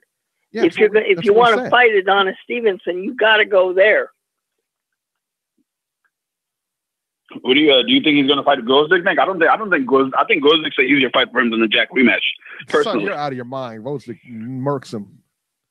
He was about to get murked. Gvozdyk's a fucking bum. What do you mean out of my mind? Gvozdyk's a fucking bum. I'm sure that guy got fucking dropped and wobbled by fucking Tommy Carpentry. Okay, he's not some fucking. I'm sure you can get some in there fucking god. I don't understand why you guys started fucking busting nuts over these Eastern European bums. I'm sure you can get in there and take him. Yeah, but only reason this guy's been getting headlines is because his manager is Steve Kim's gay lover. I mean, that's the only reason. Why are you always messing with Steve Kim? You know what I'm gonna do? I'm gonna get Steve Kim on the show. I'm gonna have him track you down. He's gonna challenge you like he did. Get him on the show. I'll fucking smack that fucking cheese grater face ass motherfucker anytime. Where did Beeb go? Did his connection cut off or something? I don't know. Maybe I don't know. We've been having issues, so it might I don't know. Did you guys what did you guys think of the atmosphere? I was telling Eric that the UFC atmosphere for the Till and Steven Wonder boy was nothing like the Warrington Selby fight, and I think UFC has a long way to go to catch up to boxing. Moron, son. You are a moron if you don't think that crowd was lit. You're an absolute moron. It was lit, but compare that to the Selby versus Warrington and the Spence versus Brook crowd. Those crowds are way crazier. You airhead. It was in a soccer stadium. A completely different venue. How do you? Yeah, but still, I'm just saying the atmosphere was way more lively. It wasn't too many more people. It was only 20,000 fans for the Warrington fight. It was only 20,000. Darren Till probably had 20,000 fans. Connor in the chat just Cameron. It didn't Connor sound in the as chat lively. just called you an internet gangster. Who did? Cameron Connor in the chat. Oh my! Who's Cameron Connor? I don't even see that shit. All right, man. All right, Jason. Hey, jump off here. What did you guys listen? What do you guys think of the upcoming schedule, though? Mikey Easter, Leo Mares, fucking Porter versus Danny. I mean, are we gonna give PBC any credit for this fucking monster schedule at month after month after month, or no? Well, He's gonna number one, I don't think the Leo Santa Cruz Abner Morris fight should. There shouldn't be a rematch. They have, why not? It's a great fight. Why not? Why not a rematch? I mean, we've seen rematches for worse fight, Robbie, haven't we? Well, I mean, Leo Santa Cruz. We don't want to see it. He clearly won the first fight. Why do we need to see it again? Right. I don't get it. Yeah, but Abner Mares has been impressive lately, and he fucking beat Cuellar, so he has kind of earned it. Who else has earned it, really? Who else? Leo's going to beat him again. I still don't. I still think it's a fight that shouldn't be taking place. And Austin Trout fighting Charlo after he lost to Hurd, I don't get that either. But who else can Charlo really fight right now? He already beat like Lubin and Williams and shit. I mean, I don't know if this is the same Charlo. I can't even pick them Charlo, let me tell you what, he can't fight anybody because he doesn't have a promoter. How about that? I just don't. That June 9th card on Showtime, I just don't get. Son. Austin Trout earning another title shot after already losing to Hurd, and then a rematch that probably shouldn't even be taking place. I don't get it. Did you guys watch the 3-hour card on PBC last night? Yes, I did. Stomach the 3-hour card on PBC. Dude, every fucking fight had like a knockdown or a knockout, didn't it? Yeah, it did. But I mean, over that main event should have been stopped. It should have never went the distance. The guy got knocked down like 5 times. Yeah, that Mongolian kid is pretty damn good, isn't he? All right, man. We got to get running, Jason. Yep. Anyway, we got to get out of here. All right, guys. Thanks. Peace. I think that's my favorite. That's my favorite when Robbie cuts him off. 760, you're live. 760. Hey, Brian, sorry you got to follow that, but do your best. Hey, what's going on, fellas? It's all right. Hey, man. Hey, what's going on with this Slaughter and AJ thing? I haven't really been keeping up on the updates. Are they getting it signed or what? What's happening? No, there's more complications, man, because Joshua wants it in the UK and everybody else wants it over here. Man, I'm starting not to like this Anthony Joshua fool. No, Brian, I never call fighters scared. I think he's just being advised by people that don't know what the heck they're talking about. I mean, because this is crazy, man. Because it's like, you got hardcore boxing fans and then you got casual fans. And only the hardcore boxing fans can justify why this fight ain't going to happen. You know what I'm saying? Which makes absolutely no sense to a casual fan. You know what I'm saying? Like, to make these fights happen, who is Anthony Joshua going to fight if he don't fight Wilder? Well, rumor has it he's supposed to be fighting Big Baby Miller in August. That's crazy, man. Yeah, in New York. That's crazy. Isn't the moon over there? I don't think that's not going to happen. That's not going to happen, Robert. The crazier part about it? That's not going to happen, Robert. He's going to have to fight if this fight doesn't happen, he's going to have to fight his mandatory. Who is this man? Is that Povetkin. They've already said if the Wilder fight does not happen, they're fighting Povetkin, and it's not going to be in New York. Okay, that whole Big Baby Miller thing is dead. All right, good. And this fight might not happen, man. It'll be crazy if it don't happen. But I'm just talking about a fight that might happen. What about Darcy and Robert Easter Jr.? Like, they signed that? Is that official? Yeah, it's official. Yeah, July 28th. Oh, that's gonna be. What you think, Eric? I think. Going for? You know what? I'm always rooting for Easter, but I tell you what, man, he's not gonna win out in LA. There's no way. He's not going to get a decision out there. Ain't no way he's getting a decision out there. Man, oh man, I don't know, man. I don't know. You still got to go for him. That's your boy. Oh, I'm pulling for him. Trust me, man. But that's a tough fight for him, though. And regardless, though, Eric, no, it is. That's a real tough fight. He's going to give him trouble, but he's not going to win a decision out there. Even if he wins a decision, they won't get him. They won't give him a decision. Where is it going to be at in LA? Probably the Staples Center. Yeah, Staples Center. Oh, okay. I'm surprised he agreed to that venue. I am shocked that he agreed to that venue. Yeah. July 28th. He must be getting paid big time. Must be getting paid big time out there. No, he probably is. Yeah. I mean, I would have had it in Barclays or something like that. I mean, somewhere neutral. Yeah, it's neutral. Yeah. Yep. Robert, he's pretty good. He's got a good jab. He's got some good length, but it'll be a good fight, man. It's a good fight coming up. I think that's a good fight. That's a more competitive fight. That's a more competitive fight than Bronner and Garcia. Put it that way. Absolutely. Yep. Yeah. Mm-hmm. Yeah. And then speaking of Garcia, Danny Garcia fighting against Shawn Porter. That's official. No, it's not official yet, but it looks like it's going to be a done deal because they've been mandated by the WBC or WBA, whichever title Thurman gave up to fight each other. I think it's the WBC. Oh, okay. Yeah. So Thurman, what's he doing? Like, what's Thurman up to? Well, acting like he doesn't want to fight. What can I tell you? Yeah, didn't he get injured again or something like that? Or what was the deal with him? Well, rumor is he went down to the supermarket and he bumped into a carriage and he sprained his ankle. Guy wakes up in the morning, takes a crap, and he freaking throws out his hip going to sit down on the toilet seat. Broke his hip. He's injury prone. He's like a freaking paramedic station. Look at your boy David Hay walking up the steps and fell. Hey, what's the next big fight coming up? Well, you have the Abner Morris, Leo Santa Cruz, and Jeff Horn and Terence Crawford fights on the same day, June 9th. I don't know why they're having that Santa Cruz rematch. I'm not interested in that at all. And Terence Crawford. Yeah, but guess what, Brian? You have to watch it on your phone. It won't be on our TV. It's ESPN Plus. Oh, it's not on TV? No. You gotta pay.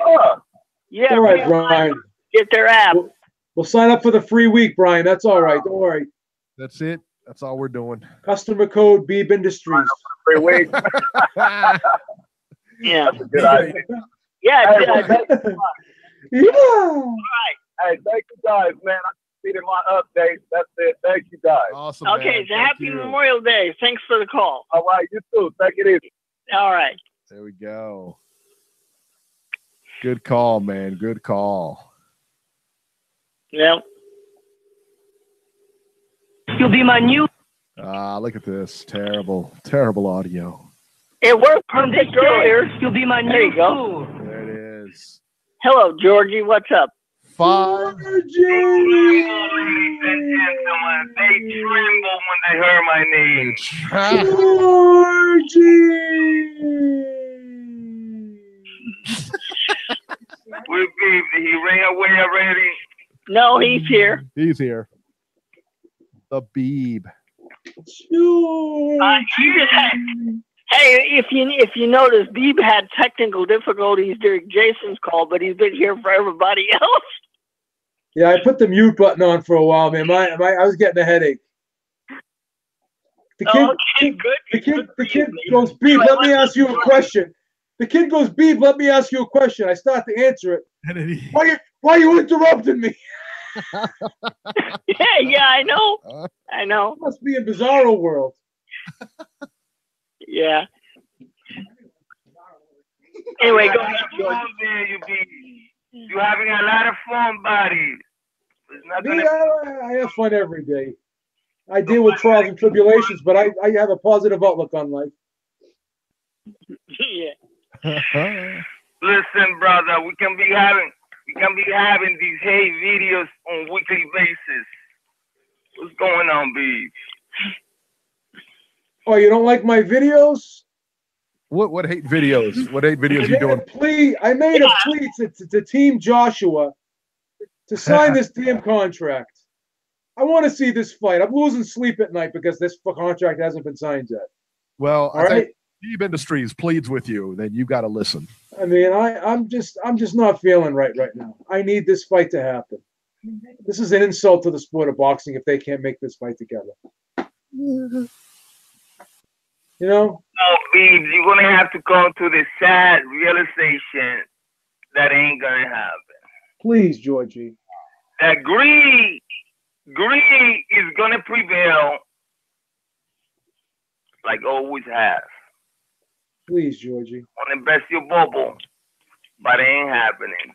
I got to potty poop of this shit for you, buddy. 50 million? How much greed do you need? That's all the signs are there. I give up the ghost, baby. I'm not gonna fight you no more. I think at the end you're right. I think Eddie gonna try to maximize his cash cow, and he can pull a few more fights out of this shit. That Peveskin fight gonna do good numbers.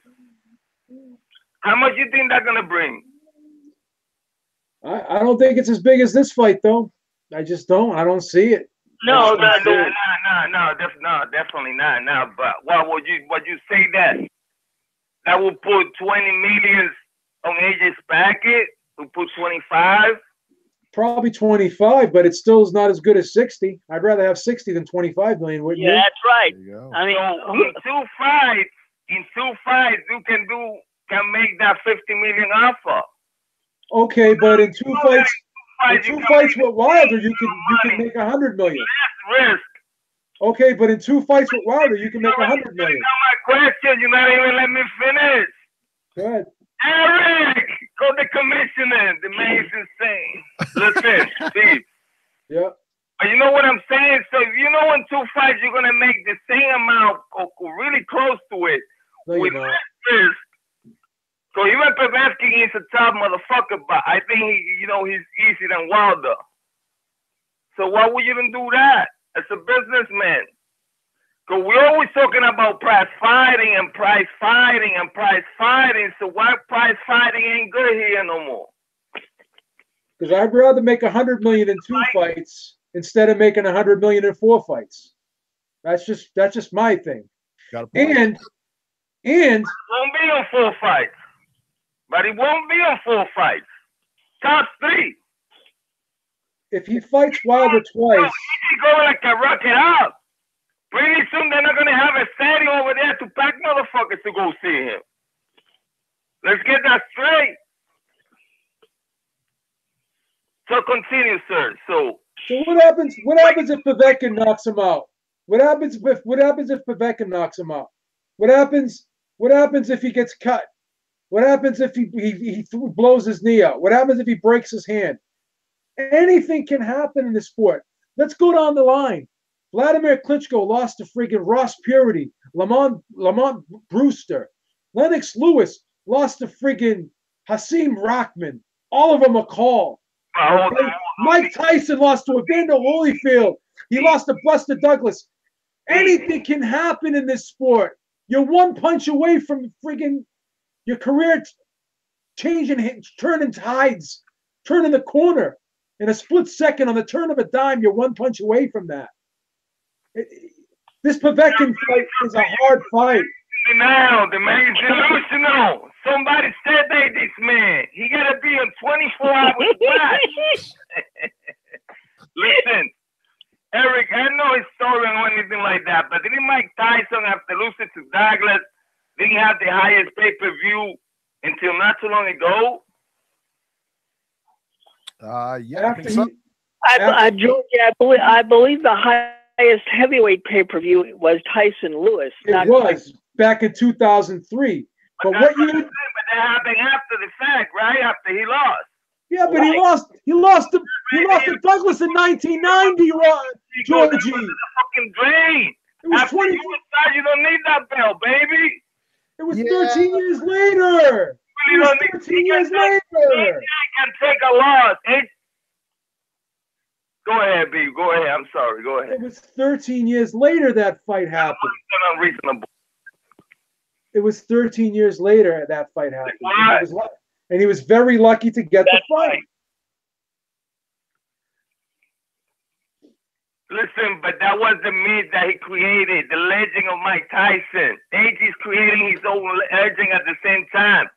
I heard all the podcasts and other, people talking about, how AJ become B-side because Wilder offered the amount. How the fuck is even that possible? You just offering. He's not even taking it. So the minute that he take it, maybe, then Wilder's the fucking A-side. No, he's not. Wilder's getting less money. Wilder's getting less money than Joshua. What? Wilder's getting less money than Joshua will always be the A-side. You know what the thing is? Eddie Hearn's afraid of not being the A-side in the promotion category as the promoter. So who cares about that? Demonizing the man. What's going on with you, Beeb? Why did Bob Arum care that he wasn't the lead promoter in Mayweather Pacquiao? Did he care about that? No, he did not. Because Bob Arum is the greatest promoter in the history of the sport of boxing. You know why? Because he is about his business. He puts business first. He doesn't care about ego. He doesn't care. You're wrong. No. You know why you wrong, Beeb? He'll do a deal with the devil if it makes business sense. He doesn't care. You know why you wrong there? Why? You know why you wrong about Bob Arum? You wrong about that. Why? You heard what I said? Why am I wrong? Beeb, you wrong because you got to give fucking Eddie Hearn at least 5 or 7 years. Bob wasn't taking shit from the go. That shit fucking Mayweather Pacquiao milked it for fucking 5, 7 years. You talking about? Damn, a period haven't passed here. Not even close. Because you're already going to compare it with the Bob Arum. Because when you put the money in front of that shit to the fucking end until he couldn't do no more. If Bob Arum, maybe that's not a comparison whatsoever. If Bob Arum was in the same if Bob Arum was in the same situation that Eddie Hearn is in, and someone offered his fighter 50 million. It's not the same amount of time, baby. It's not the same amount of time. You cannot say that. It's not the same amount of time. You know why you're wrong? I'm gonna give myself 7 years to solve a problem, and I'm gonna give you an equation for you to solve me in 5 minutes. First of all, it was 6 years, right? I was gonna play the game, but one guy got a limited amount of time, and the other one got fucking 5 minutes. Go ahead. Here's where you're wrong. Because once they put the money down in front of Bob Arum's face, I don't want to do it to you, bitch. I don't want to do it to you. Once they put the money down, Bob Arum said, you know what? This is just good business. So the money was put down in front of Eddie Hearn's face, and he still won't take the fight. Bob Arum would never turn down. Bob Arum would never allow his fighter. Wait a minute. Bob Arum would never allow his fighter to turn down a $50 million deal. Time, boys, one at a time. 25th offers in the line. Oh, come on, guys. Bob Arum would never allow you guys have to listen to one another. You can't talk over one another, guys. Bob Arum. Referee, we gotta listen to Robbie, Beef. We gotta listen to Robbie. But listen, this is the last thing. Let Joe finish his point, Georgie, and then you can talk. Bob Arum. Call the commission. Robbie saw too. Bob Arum would never allow his fighter. He would never tell his fighter to turn down a $50 million offer with a 50-50 split. He would never tell his fighter to do that. Bob Arum would not turn down this deal. He wouldn't. Just too much money. That's all I'm saying. Okay. Georgie, go ahead. This villainy knows no boundary. He's the only man who can put fucking Bob Arum as an angel. Amazing, Beeb. He's the best promoter in the sport of boxing. He's the smartest guy in the sport of boxing. Got all of you. The guy's been around for over 45 years. Name one other guy that's still around and is thriving like he is after 45 years in the sport. Name one other person. Bob Arum is the reason I hate all these mafias. Don't get me started with Bob, Aaron. You're gonna get me started with Bob. Come on now. Anyways, I know you guys got shit to do. We can go back and forth on this all day long. Everybody out there, please support the channel. Even that Beeb has fallen to the dark side, there is still hope that he will turn, hopefully like Darth Vader. Oh man, I just know how to do math. Support, like I said, I'm out. See you later, Georgie. Right, George. I just know how to do math, and I just don't understand why someone would leave 50, 60, 70 million dollars on the table. I just don't understand. Gotta be honest, doesn't make a lot of sense. It just does not make sense. Now that you explain it, Beeb, it makes perfect sense to me. I don't know why. You know? I just don't understand why you would leave all that money on the table. Yeah. All right. Area code 804. 804, you're live. This is Corey, isn't it? Corey, please. Boxing. How y'all doing tonight? Corey, what's happening? Hey, we're good. Corey, what's up? Corey apparently has some news on Keith Thurman. What's going on, everybody? What's going on? Eric, Robbie, and Beeb. What's up, man? Good, hey, man. We're all good. So what's the news on Keith Thurman? Yeah, man. So, all right. So the news on Keith Thurman, man. I just got off a 3-hour live, and shout out to one of my friends, man. The boxing clinic. I had like a 6-panel guest tonight on my live, but they're pretty much saying that Keith Thurman's wife cannot get dual citizenship yet, and she's not allowed to leave Nepal. So that's the reason why he's staying back right now, and that's the reason why he hasn't been back yet. I guess he's picking his wife over the sport as we speak. That's the news. Oh, okay. Don't feel the swallow. That's the news. Swallow, huh? That's the news that he's not fighting. That's the news he came up with. That was the big. Boxing. That was your big Hey, scoop. that's how I got to do it. That was your big scoop. That Keith Thurman isn't fighting. Hey. That was Hey, that's hey. No, I said I have some news on why he's not fighting. That's what I said. Corey's got a big scoop. The Titanic sank yesterday, last week. Damn. Corey, please. Boxing. Yeah, man. So, but yeah, well, hey, Corey, with Donald Trump in the White House, that may never happen. So he may never fight again. I don't know, man. I mean, like I said, man, we talked about it on my show, and we pretty much came to the conclusion that people on my show are still picking, Keith Thurman as still the number one. It's pretty much still the number one welterweight in the division. They're pretty much saying until Keith Thurman is beat, the last person to unify the 147-pound division was Floyd Mayweather. Well, and, I think Corey. I think Errol Spence. Corey, please, boxing. Oh my God!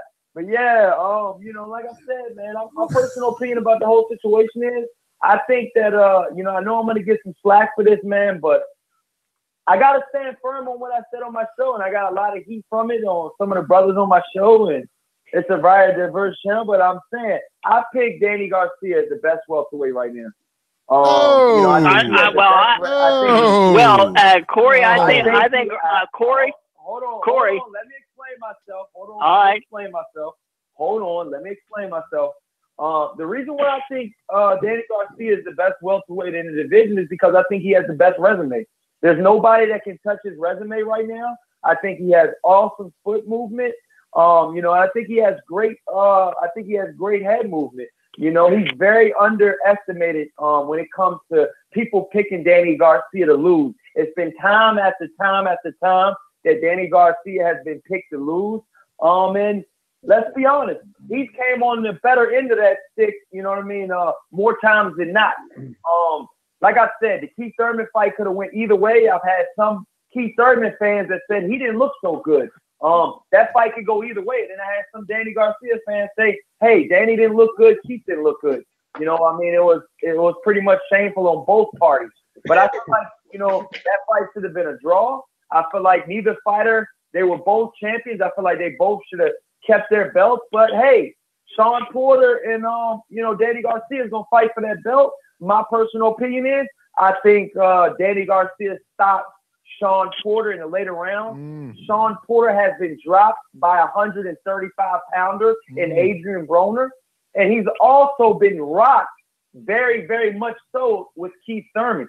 Keith Thurman does not pack enough punch as Danny Garcia, in my opinion. I think Danny Garcia is more of a puncher, than Keith Thurman. When's the last time Keith Thurman had a knockout? Be it what it may, I mean, you can say what you want about Danny Garcia. Danny Garcia still gets knockouts. Let's be honest. Keith Thurman couldn't even put away Leonard Bundu. What did Errol Spence do against him? Let's be honest, man. Maybe that killer instinct isn't there anymore. I'm going to be honest with you guys, man. Danny Garcia is my #1 welterweight right now. Well, I think he's going to have to deal with Corey Lee's boxing. Errol Spence is going to prove to be the #1 welterweight. I think with another banger. I think that opinion, man. if Errol Spence gets hit by a bus, then yeah, Danny Garcia is the best welterweight. I think Errol Spence is the best welterweight, and I think if he's given a chance to prove it, I think we'll find that out. I think Danny Garcia is the second best welterweight, but I think Errol Spence is the best welterweight. Right. That's right.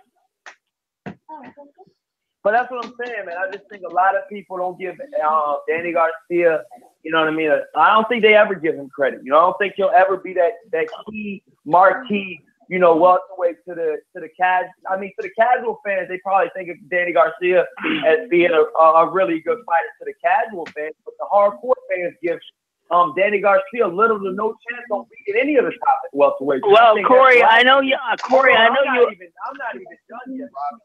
Okay. That's the third time doing that, buddy. Sorry. Corey Lee's boxing. Jesus Christ, buddy. Well, I mean, come on, go. Am I a guest or what? No, but in all seriousness, Corey, I know you like to. No, he's serious. He's serious. I know you like to tune in late. But earlier, we all three said that Danny Garcia would beat Shawn Porter. So, well, I mean, in all honesty, I was off of that situation. I was talking about something else when you cut me off. Well, but no, I think Errol Spence and Danny Garcia have to fight one another. Come on, Corey.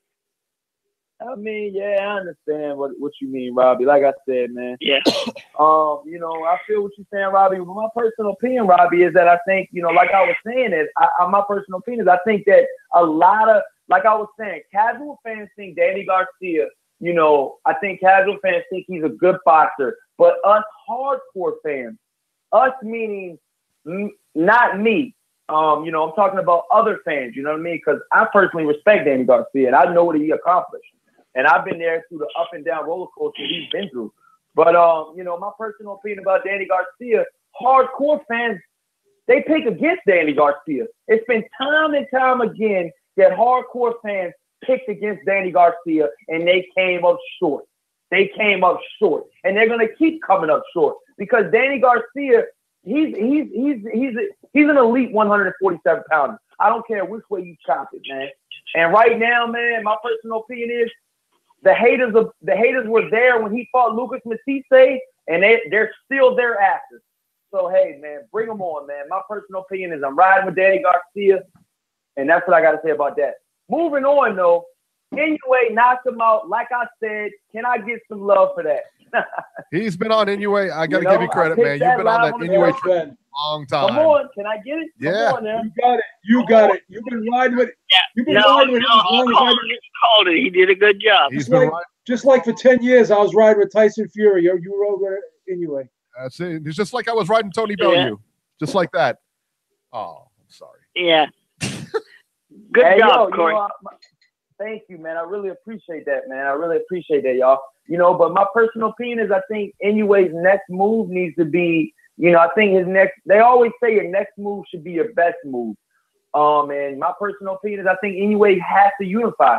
He's went through 3 divisions now, and I think this division is the division he needs to unify in. Well, I think you know he what will. I mean? I mean, let's be honest. You got, you got very good fighters in this division. Well, he's in the tournament. Go ahead, Eric. He's in the tournament, so he has no choice. I mean, somebody's going to be unified after that tournament. Somebody's going to be undisputed after that tournament. All the champions are in it. When is that tournament up? When is that tournament? I don't know. I don't know when when they're going to it's announce started. that tournament. Yeah, I don't know. I don't know when it's getting started. But three of the four champions are in it. So I think, or maybe all four champions are in it, right? Let's see here. Yeah, is Rangvasai in it? No, he's one below. He's one below. No, that's 115. Yeah, that's we're talking 118. Yeah, but yeah, like I was saying though, y'all, man, Inoue lost. I mean, Inoue won, and he won decisively, man, and it was pretty much a blowout. And I've seen that same McDonnell, beat the guy, Kamagai, the other Japan guy. He beat him twice, and he was a highly touted, contender out of the Japan boxing as well. I just think that Inoue is a different breed. I think he'll finally get that attention that's long overdue in this division that he's in now. And I cannot wait, man. I cannot wait for him to, put on a show for you guys, man. I think that first round knockout is just, I think that's just the start of it. I think that's the start of something special. Mind you, at one point, Inoue was the youngest active champion in the world of boxing. So he started very early. He was a world champion at 5-6-0. I mean, you got to respect a guy like this. And I'm not talking about any bullshit regular belt. I'm talking about the IBF real belt. He came in there at 5-6-0, and he was knocking out champions. He wasn't going to decision. He's 16-0 with 14 knockouts, and he's called the Monster for a reason. I've been backing this guy for going on 4 years now, strictly and specifically on him. And I think he'll clean up this division, and I think he'll clean up this tournament when he does enter it. But moving forward, man, my personal opinion, man, about the fights this weekend, I think Ankahar, I think him and Rangvasai, they need to fight. Ankahar looks really good. I went live for that fight as well. There's a lot of Ankahar has a lot of fans, you guys. I don't know if you know a whole lot about Ankahar, but he has a whole lot of fans, man.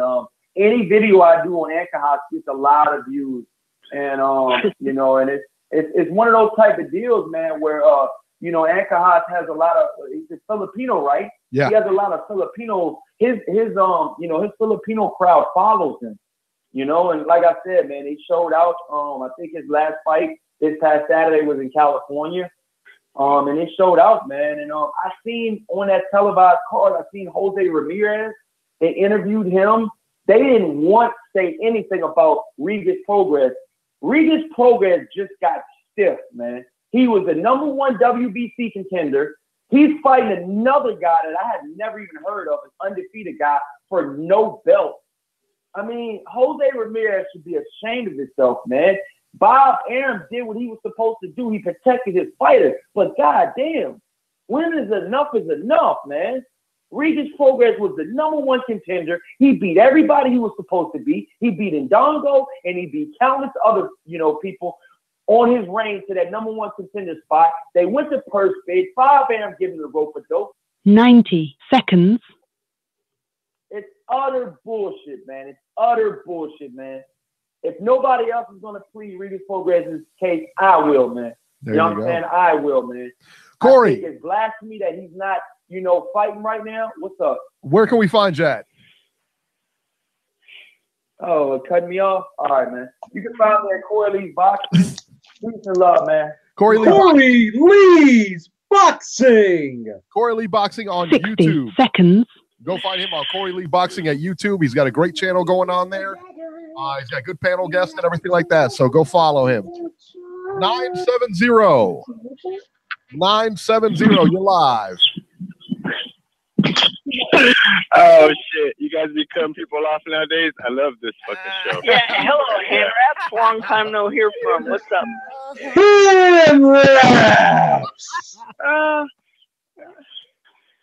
Your boy Corey to win big time all this. God damn it, bro! I done missed that shit. I didn't know when Corey went big time. He did. Yeah, he's been doing it for a while, man. That's good shit. All right, yo, man. Yo, Beebs. What's up, man? You've been Eddie Hearn not sending the check? What's going on, man? I'm disappointed, man. I'm disappointed. I want the fight, man. It go back? What happened? I want the fight. I'm getting pissed off. You getting lonely? You getting lonely? Eddie Hearn ain't sending no money? Damn, man. Damn, man. You guys gotta be fucking bugging. You guys serious about Anthony Joshua accepting that fucking offer and coming to America? Like, serious? Like, dude, he's the A side. Like, since when does a fucking B side dictate where the fucking fight is gonna happen? Like, since when? But hand wrap was a hand wrap. Oh, no, hold on. Don't cut me off, Robbie. I know your new thing is cutting people off, but you ain't cutting me. Robbie's getting roasted. Yo, listen, man.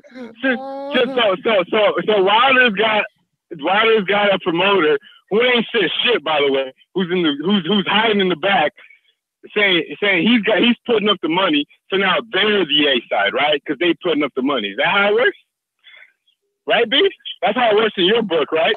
They're putting up the money. No, Anthony Joshua's the A side name. First in boxing, man. I never have heard of that shit ever. Listen, Anthony Joshua's the A side. Anthony Joshua doesn't need to take this fight, man. He doesn't need to take the fight. He only needs to take the fight if he wants to make Americans happy. Because he could very easily fight Povetkin in his hometown. 90 thousand motherfuckers are gonna show up. He's gonna make his money. The person who needs the fight right now, who is the obvious B side, who is begging Granddaddy for the money, is Wilder. So Wilder needs to shut the fuck up, accept the fight, and go to the UK if he wants to make this shit happen, man. It's got to happen like that. And I know that you guys heard my boy Stephen A. on the radio, and I know you guys heard that interview with Anthony Joshua on there. And what was he saying? The exact same thing I just said. Is the next fight can be Wilder. It can happen if they really want it. But he's gotta come over here. Right? What? Hell no, bro. If Wilder wants to fight, he's got to go over there, bro. That's bottom fucking line. If he wants to sign a little rematch clause that says the rematch must be in America, then, okay, that could be negotiated. They're putting up most of the money, right? But I think if Eddie Hearn is a smart businessman, then he would stay the fuck away. And he would make sure that he brings Wilder to the UK, man. And leave $50 million on the table. For him to lay, it would be stupid for him to lay down to fucking granddad over here, who by the way, he don't say nothing. We just hear about the money, but we don't really know. We just heard. Because he won't say it out of his own fucking mouth. But Eddie Hearn is telling you he's willing to make the fight if Wilder's willing to come to the UK. So I'm taking that man's word, and I think he is in the right. And Beeb must not be getting this check because I know Beeb in his heart fucking agrees with me. And he just has a little, he's just mad because that check bounced. That's all. I like money, man. I'm about money. I'm about money. If someone called me up tomorrow and said, Mr. Habib, we're going to offer you a job doing the same thing you're doing right now. But guess what, Mr. Habib?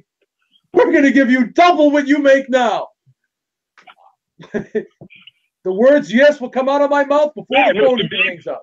So Mr. B, but you're a professional, right? And we're going to take you out of your comfort zone, and we're going to bring you to our motherfucking world.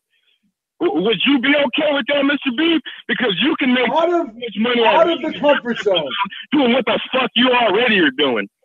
Out of the comfort zone. So you're out of your comfort zone. That makes no sense. How is that out of the comfort zone? The punches aren't going to hurt in the UK. The ring isn't going to be square in the UK. There's not going to be ropes in the ring in the UK. In the United States, I mean, the ring is the same.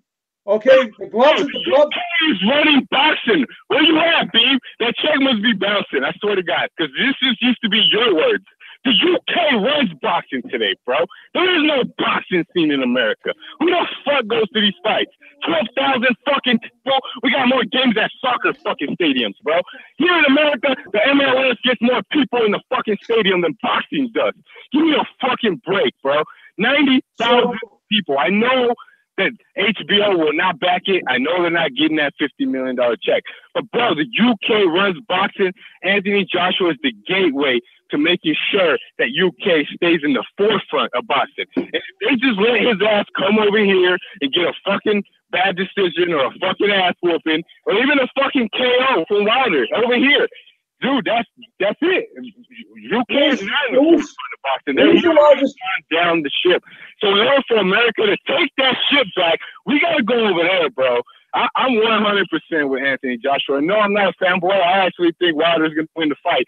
But I'm 100% with Anthony Joshua. And who the fuck does America think they are that they're going to bring his ass over here? He's the king over there. You want his crown? Go get his fucking crown, bro. Seriously. You guys want him to fight a war out of his own fucking land. You guys want to bring him over here to take advantage of that shit. Fuck that. Go over there, take that man's crown. That's the way it's supposed to fucking be, bro. He didn't come and make his name over here. He's making his name over there. The people love him over there. You want that fucking crown? Go get it, bro. That's real shit. Fuck the money. Go get it. What? What? Say something. I really don't understand all of a sudden. I want everybody to have the same attitude in their own lives that they have with this fight. So you would turn down to do the same job, okay? Double what you make now. You would get the same, you're doing the same exact job, and someone's going to give you double. You're going to say no to that. In what world is that normal? Go out of your comfort zone and leave that little girl at home, and you're going to go work somewhere else. Right? Hey, Beeb, I seen that little girl. The ring is going to be square. Making your money because you care about your home. You care about your home, man. Your home means everything. More than the fucking money. And after the fight is over, you go back home. Anywhere to go. You take the money and go back home. Listen.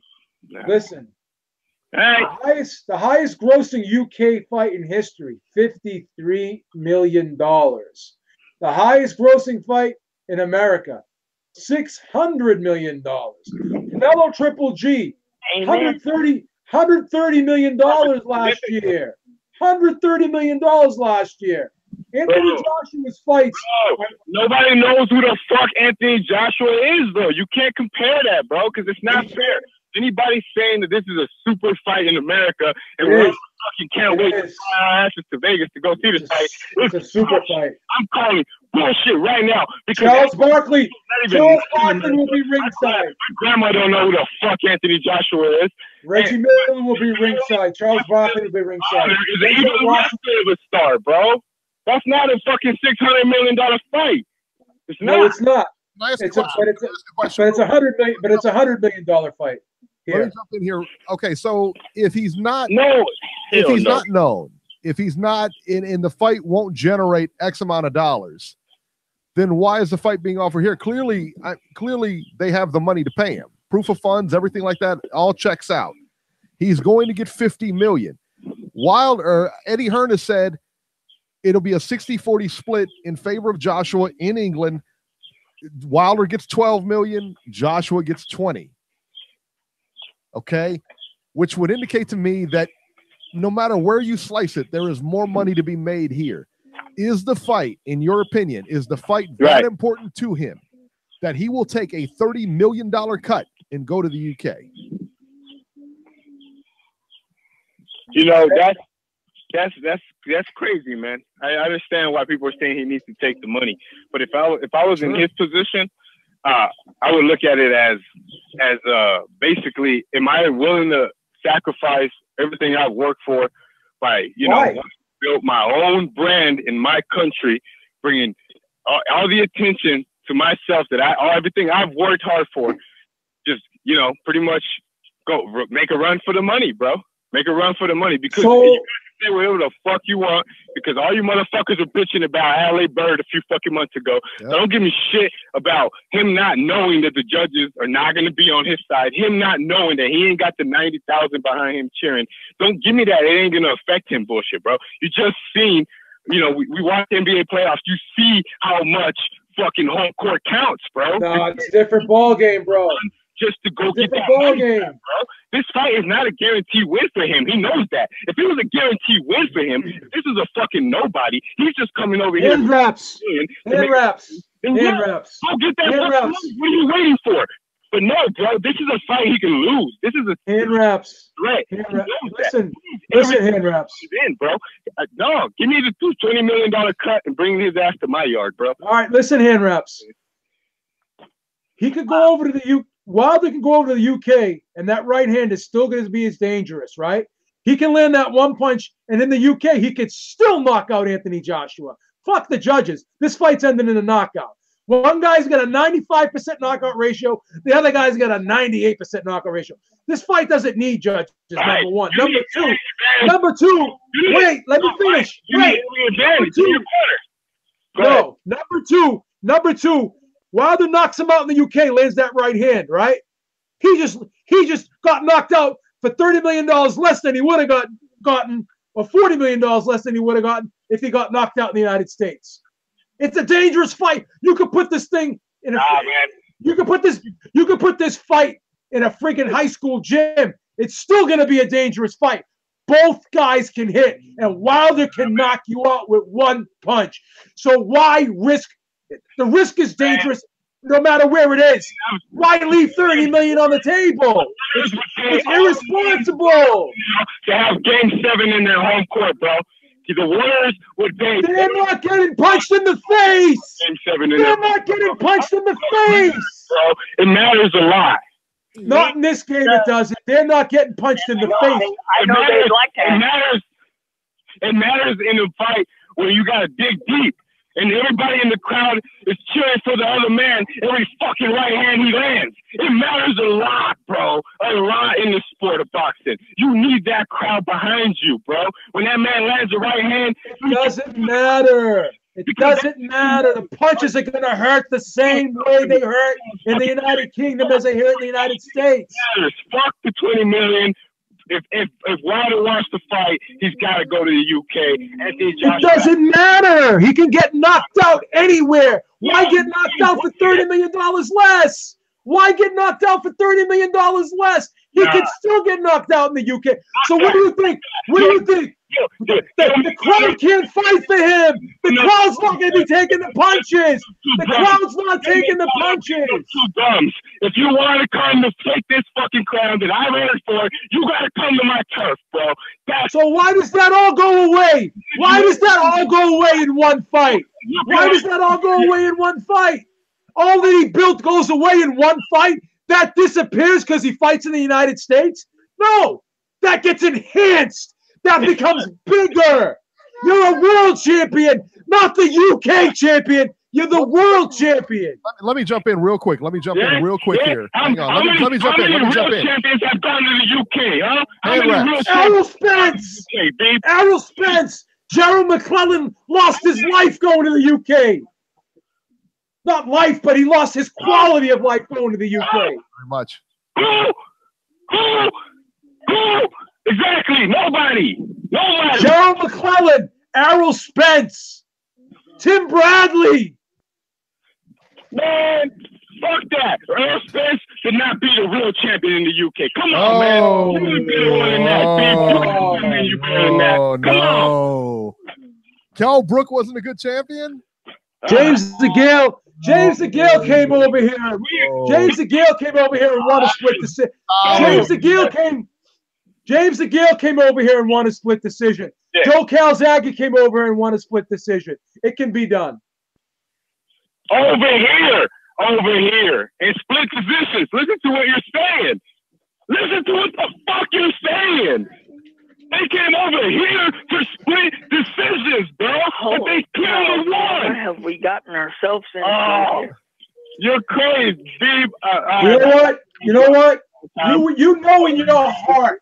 You know in your heart You know in your heart if someone offered you double what you're making now. I'm reminding me of Jason here. You know, he knows in his heart. Anyone. I see his point. You think about this for a minute. You think about the first Holyfield-Lewis fight.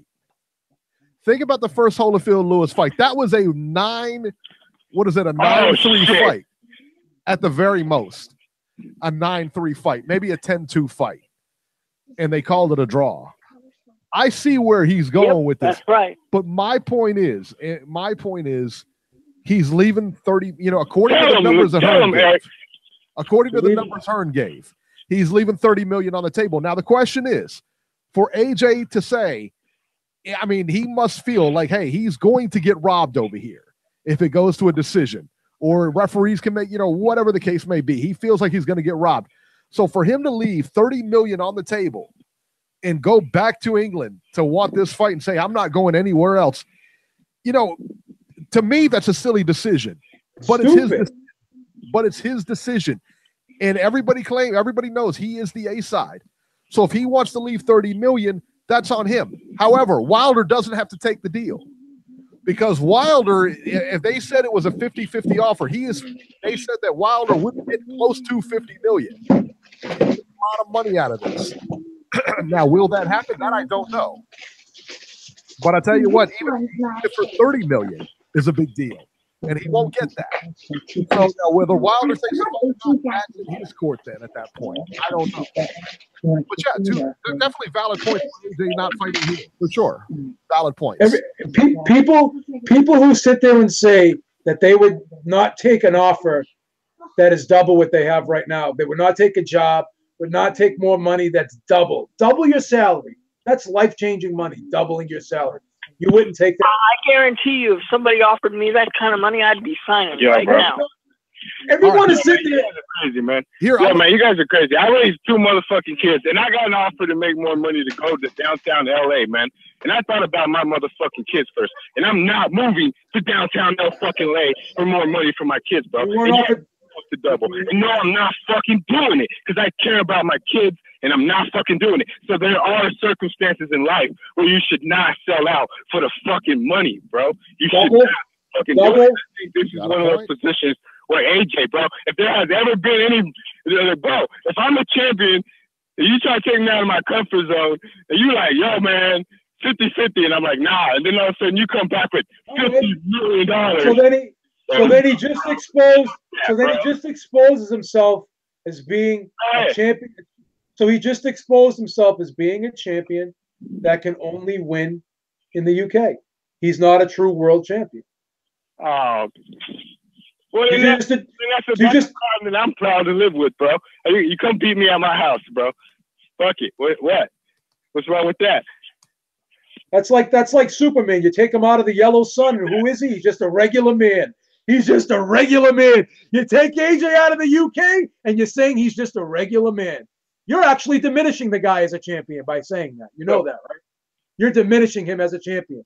You're giving him a crutch. You're giving him a crutch. But if you Wilder, right? You ain't gonna go over there, right? Nah, no, of course not. Of course not. You thinking about over there? He'll go over there, but Wilder. And yeah, you got a good chin on you, but you know damn well that you could lose this fight. Also, it's not like Ortiz or Wilder's going into this knowing that he could beat Joshua 100%. And I know that every boxer never thinks they can lose, but you know that Wilder knows he could lose this fight. But he's not going to go over there, right? Isn't that what we were all calling for until the man pulled out $50 million? And now we all fucking being little money whores. First of all, Beeb, you ain't getting none of that $50 million, so I don't know why you acting like a little money whore right now. It's not the right move for Anthony Joshua, bro. You know why? You know why? You know why? You know why? Because as a boxing fan, right? As a boxing fan, I like to see the sport be as big as it can be. And by having this fight be as big as it can be all across the world, it's a good look for the sport. This is a good 90,000 people that's gonna generate a $12 million gate. Denzel Washington ain't gonna go there. Jack Nicholson ain't gonna go there. Kobe Bryant ain't gonna go there. Charles Barkley ain't gonna go there. They're not going to spend $10,000 for ringside seats in a UK stadium. They're not going to spend that kind of money. I want this fight to be $110, $120 million fight, not a $60 million. I want the world to take notice. This is what boxing is at its highest level. Okay? I want this to be in the forefront. You put it in the UK, okay? No one's going to watch this fight at 6 o'clock in the afternoon on Showtime. Who's going to watch this fight at 6 o'clock? That's why the numbers are bad for AJ fights on Showtime. Going to the U.S. and paying $50 million is going to make this a super fight. It's fucking absolutely $100 million fight in the U.S. Wilder or Joshua R. Nobody, bro. Nobody. There'll be fucking million pay-per-view buys if you're lucky, and that's not a $50 million fight. By the way. Hey, let me jump in here real quick. Aaron Daly, thank you so much for the donation. I appreciate it. Thank you so much, my man. I missed it. Thank you. And hand wraps. Let me ask you this question because I know you're a Canelo fan. Let me talk to you real quick. What did you think about the talks falling apart? What do you think about the talks falling apart? And is Triple G right to ask for more money? Man, personally, I know I'm a huge Canelo fan, but yeah, I have to admit I'm a little ashamed. I do think the boy was taking some substances. And, I don't condone that in my number one fighters. And it's really brought my Canelo fanism to question a little bit on whether I want to continue to support a fighter who is obviously using PD. But, bottom line is I don't think that justifies Triple G asking for more money. And here's why. Because, first of all, we saw Triple G's pay-per-view numbers versus Martirosyan, and yes, they've gone up, but they have not gotten up to the point where he should be asking for a 50-50 split, in my opinion. I personally still think that if Triple G goes out and fights anybody else, it's still not going to draw the kind of money that Canelo draws. Therefore, that's what justifies first split and Canelo earning the money. I don't think Triple G has the right to ask for more money because he's still not the draw. But in the end, if he was thinking, well, fuck Canelo, he's a dirty fighter, and if he wants to fucking fight me again, then he's gonna have to cough up the money. I don't blame him for that, man, because I would probably be doing the exact same thing. Wait a minute, Robbie. But hand reps. I mean, that's fair. I think he's trying to get compensated because he knows that the world's gonna look at him like, yo, man, you're the one taking the challenge. This guy's obviously a cheat, and he wants to get compensated for that. And I think in that perspective, it's fair. But if I was Canelo's team, I would walk too, bro. I would walk. I would say, fuck Triple G. All right, I got the draw versus the monster. He ain't the monster if he's got a fucking draw versus me. He ain't the fucking monster if he's got a draw. So, fuck it. I keep it moving too. And when you're ready to fucking take your 20, 30%, whatever the fuck it was last fight, then we'll make the rematch. But if not, I mean, I understand why Triple G rather move on. And if I was Triple G, I keep it moving, bro. I go get that Daniel Jacobs belt. I keep it moving, bro. But hand reps, you don't think? Fan, so I get it. Hand reps. To be in. Hand reps. You don't think that Triple G has a point though? Because look at Canelo's numbers versus Cotto.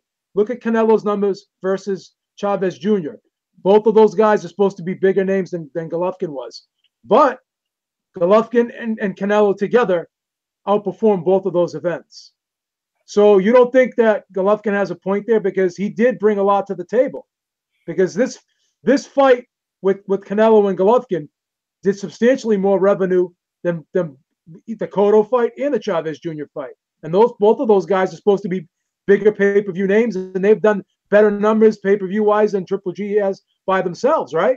But when you put Golovkin, my whole thing is this: when you put the right dance partner with somebody. You make a strong point, Beeb, and I think you're correct on that. Because Canelo's numbers without a draw next to him hasn't been as impressive as some people would believe. If he was trying to pull another pay-per-view on us right now without Triple G, he would be in for quite a surprise. I don't think that he would make the draw today that he did a couple of years ago. if you know what I mean. So I think his numbers are also dwindling due to the fact that a lot of his Mexican support is kind of crumbling also, man. I'm telling you. And now a lot more people won't buy his pay-per-views unless it's a big name man. I just think if I'm not buying his pay-per-view unless it's versus Triple G. You know, like he could really show me if he was like to go for the Billy Joe belt. I'd be like chewing my lip not to buy that fucking pay-per-view. I would probably buy it with hopes that you know, obviously it would be a good fight. But you know, obviously if you do a fucking Canelo versus Sullivan, I'm not buying that shit, bro. And I'm the #1 Canelo fan. I love that guy. I'm having fucking trouble sleeping because I want to be his fucking fan, and I know he's a cheat. So I'm just telling you, man, I would probably not buy that fucking fight. So I think Canelo is he's in for a big surprise, man. He's in for a big surprise in this next couple of fights. If I was him, I'd just take the Triple G money while it's there. Fuck it, give him a 50-50 and let's go. I just think Golovkin can be a pay-per-view star if you put him in there with the right person. I think he needs the right dance partner, and I think this fight with Canelo should prove that. I really do. How many pay-per-views do you think Canelo would do right now without a name? Like just Spike O'Sullivan. Well, I'll tell you what, Spike O'Sullivan is coming up for make a pay-per-view. Spike O'Sullivan is coming up for him. So I'm curious to find out. We'll see how many he gets with that guy, because he's not going to get Jacobs. He's not going to get Charlo. He's not going to get any of the others. Yeah. He's going to get Spike O'Sullivan. That's the name in the running. If he fights Spike O'Sullivan on pay-per-view, he's probably going to get 250,000 pay-per-view buys. Maybe. Yeah, maybe 200, 150. I know. Damn. Yeah. Yeah. See, that's what I'm scared of. I think you guys are right. I think that 250 is right accurate, man. That's what I would have guessed. And I think they're a little bit in denial. You can tell that they're still in denial about it. They're willing to test the market to see if Canelo's fanism has, you know, faded any. And I think if they were to do that, they would be in quite a shock. So I see why Triple G is, like, you know, taking advantage of the situation, and he has the right to do so by all means. Yeah. But I definitely, if I was Canelo, I would probably keep it moving, man, and see what I could do, make my money elsewhere, and, you know, take my chances, man. I'm not giving that man half the money, that's for sure, because I feel like I'm the star. So, I mean, I understand his position, and that's probably what I would do if I was Canelo, but it's probably going to be, you know, an eye-opener. So Canelo doesn't have the same mentality as AJ then. So Canelo and AJ are two different mentalities then. Yeah, hey. Yeah, that's right. Yeah. Right. Yeah, because you got to. AJ's the uprising star. He's the one with 18 fights. He's the one that ain't lost in his hometown. He beat the big monster. He took out Klitschko. So yeah, man, you gotta come to my yard. That's where I stand. You know, fuck the money. Come to my yard, because if you beat the fuck out of Wilder, they're gonna throw a lot more money at you to come back to America, bro. You can't be the #1 star in the UK forever. That 50 million will be there as soon as you knock out Wilder and there's nobody left. They'll be digging the next fucking poor, what's his name, Jerry Hurd, and they'll give you 50 million to come fight his ass in America, because bottom line is, if you take out Wilder, there's nobody left. So he's got to come to my yard, bro. That's the bottom line. There you go. Hand wraps. As guys, always, it was great talking to you. I don't want to be the new Jason on the show, no, so I'm going to be out before you guys kick me the fuck out.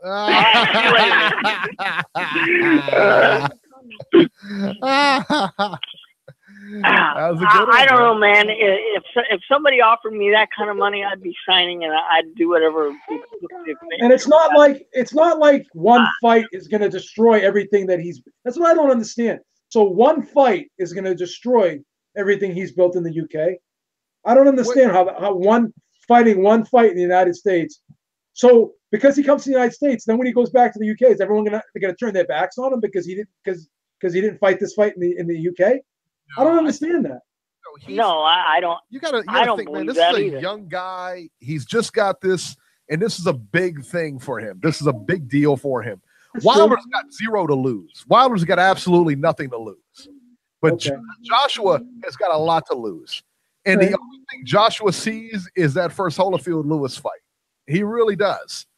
And he sees, and he sees the Triple G fight. And he sees, like, all these bad decisions coming down the pipe. Fair point. And if he wants to leave $30 million on the table, he's the A side. He can do what he wants. I personally would not leave $30 million on the table. That done. Well, I don't care where it's getting done. This brings up an important question that nobody's probably thought of.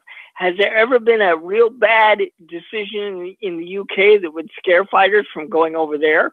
I mean, maybe Eric's touched on something here. Maybe Joshua does see like the Adelaide Bird decision and some of the other decisions. Yeah, there's bad decisions everywhere, Robbie. There's bad, but this is didn't want that. But this is my point. This fight is a dangerous fight regardless. Okay, Wilder has that one-punch knockout power. You can get knocked out in the UK just as easily as you can get knocked out in the United States. But the difference is you're going to get knocked out. You're going to get knocked out for $30 million less. So that's the thing. So then if you get knocked out, then you have you have less leverage in a rematch. That's what I'm saying. So might as well take all the money. In a sport as dangerous as this, you don't leave money on the table because one punch and one fight could be your last. We've seen it. Let me ask you a question, though. Who has more to lose in this fight, Joshua or Wilder? Honestly, I'll tell you the truth. In fairness, because Joshua does have more belts, obviously he's going to lose more belts than Wilder would. Sure. But this is a big fight. This is just as equally a big fight for Wilder. It's a legacy fight for both men, Eric, in my opinion. So, quite honestly, monetarily, I could see your point because you're saying that Joshua is already a bigger name than Wilder and already making a lot of money. Who's sponsoring Wilder? Nobody. Who's sponsoring Joshua? Under Armour. He's got a ton of sponsors in the UK. Yeah. He's the big draw over there. He's got he's what do we say? He was the 5th most marketable athlete. You're talking like Ronaldo's on that list, LeBron's on that list, and he's number 5, son. Wilder is nowhere on that list. Listen, Joshua has a lot to lose, and maybe he's willing to leave the money on the table because look, man, that's a lot of money. But at the same time, he's making a ton in endorsements. He's making a ton in endorsements. Wilder has nothing to lose here. Okay. He has absolutely nothing to lose except his belt. All right. He's got nothing there now. He's got nothing compared to Joshua right now. Let me come back at you with this question. Sure. Is this fight any less dangerous for Joshua in the UK than it is in the United States? Will being in the UK insulate him from Deontay Wilder's power in any way? Can them fans help him when Wilder lands that right hand in the UK? Will it be any different? Yes, it will be. I think it will be, and I'm going to tell you why. Okay. Because if we think about this logically here, and we go back to those bad decisions, we go back to, when Evander Holyfield, we go back to the Triple Gs, we go back to, we use the bad decisions. Now, you're right. Do bad decisions take place all over the world? But that one bad decision, when the UK guy came over here and got blasted out of that decision, and can Wilder land his right hand? Sure. But if the fight goes the distance, look, they had Wilder in who was the last guy Wilder fought in Ortiz. They had Wilder winning that fight, which just let me know that Wilder wasn't losing that fight. There was no way he wasn't walking out of there without that belt unless he got knocked out. That's a good point. Unless he was knocked out, there is no way Wilder is leaving that arena without that belt. And he was losing that fight. He was losing the Gerald Washington fight. He was losing the Arthur Spilska fight. And I think they all had him ahead. That's a fair point, Eric. So, I see where he's coming from. That's a fair point. And we can say, you listen, and it's a championship fight. You'll have one judge from England, one judge from the U.S., and one neutral judge, most likely. Most likely. The referee, maybe it's a neutral referee. Maybe it's from the Nevada State Athletic Commission. Who knows? But, we've had that in the past. Look at the Chavez-Whitaker fight. Look how bad that decision was. So if you take it over to the UK, I think no matter what happens, he's going to feel safer about the atmosphere. You know what I mean? He's going to feel safer. And again, he's got a lot more to lose than Wilder does. And so I see where he's coming from. I don't agree with it, I don't agree with it because I think, like I said, leaving $30 million on the table, man, that's a lot, man. I don't know, but hey, it is what it is, I mean, he's entitled to whatever he's accomplished what he's accomplished, and he's accomplished it at a faster pace than Wilder, and he's a bigger name than Wilder. He's a bigger star than Wilder. So we'll have to concede all those points. Yeah. So there you go. All right. I think we've exhausted it. And so much for that 40-minute show. I think Reese Mack pointed it out in the chat. He said so much for that 40-minute show we were going to have. Wow, this went long. Yeah, so, really. That'll do it for this edition of Reporter. One thing. I hate to stop you. No, not at all. She drives me crazy if she doesn't do it. She wants to do the chugga-choo-choo because she wasn't here when we did it. Absolutely. Anything I'll let her do it. Go ahead, do it. That you had. Chugga-chugga-chugga-choo-choo. Beautiful. Wow. All right, I'm sorry to cut you off. I'm sorry to cut you off, Eric. No. You know what we're going to do? We're going to edit that, and we're going to put it over yours earlier in the show. And we're going to tape that. We're going to tape that. We're going to play it. We're going to use that as a recording. Yeah. Catch Ringside Robert. Hey, Eric. Yes. Okay. One more thing. It'll be interesting to see how long our show is next week, considering there's nothing going on. So we might have a 40-minute show next week, guys. But happy holidays to everybody, and we'll catch everybody later. Go ahead, Eric. Look at Robert, always looking on the bright side of things. You can catch Robert on Twitter at Ringside Robert, or call Ringside Robbie's Corner at 917-259-1810. Leave him a message. Catch Joe Habib on Twitter at jhabib1 and find his YouTube channel at beatingtheoddswithbeeb.com. I'm at Ringside 73. We'll see you next week. All right. Thank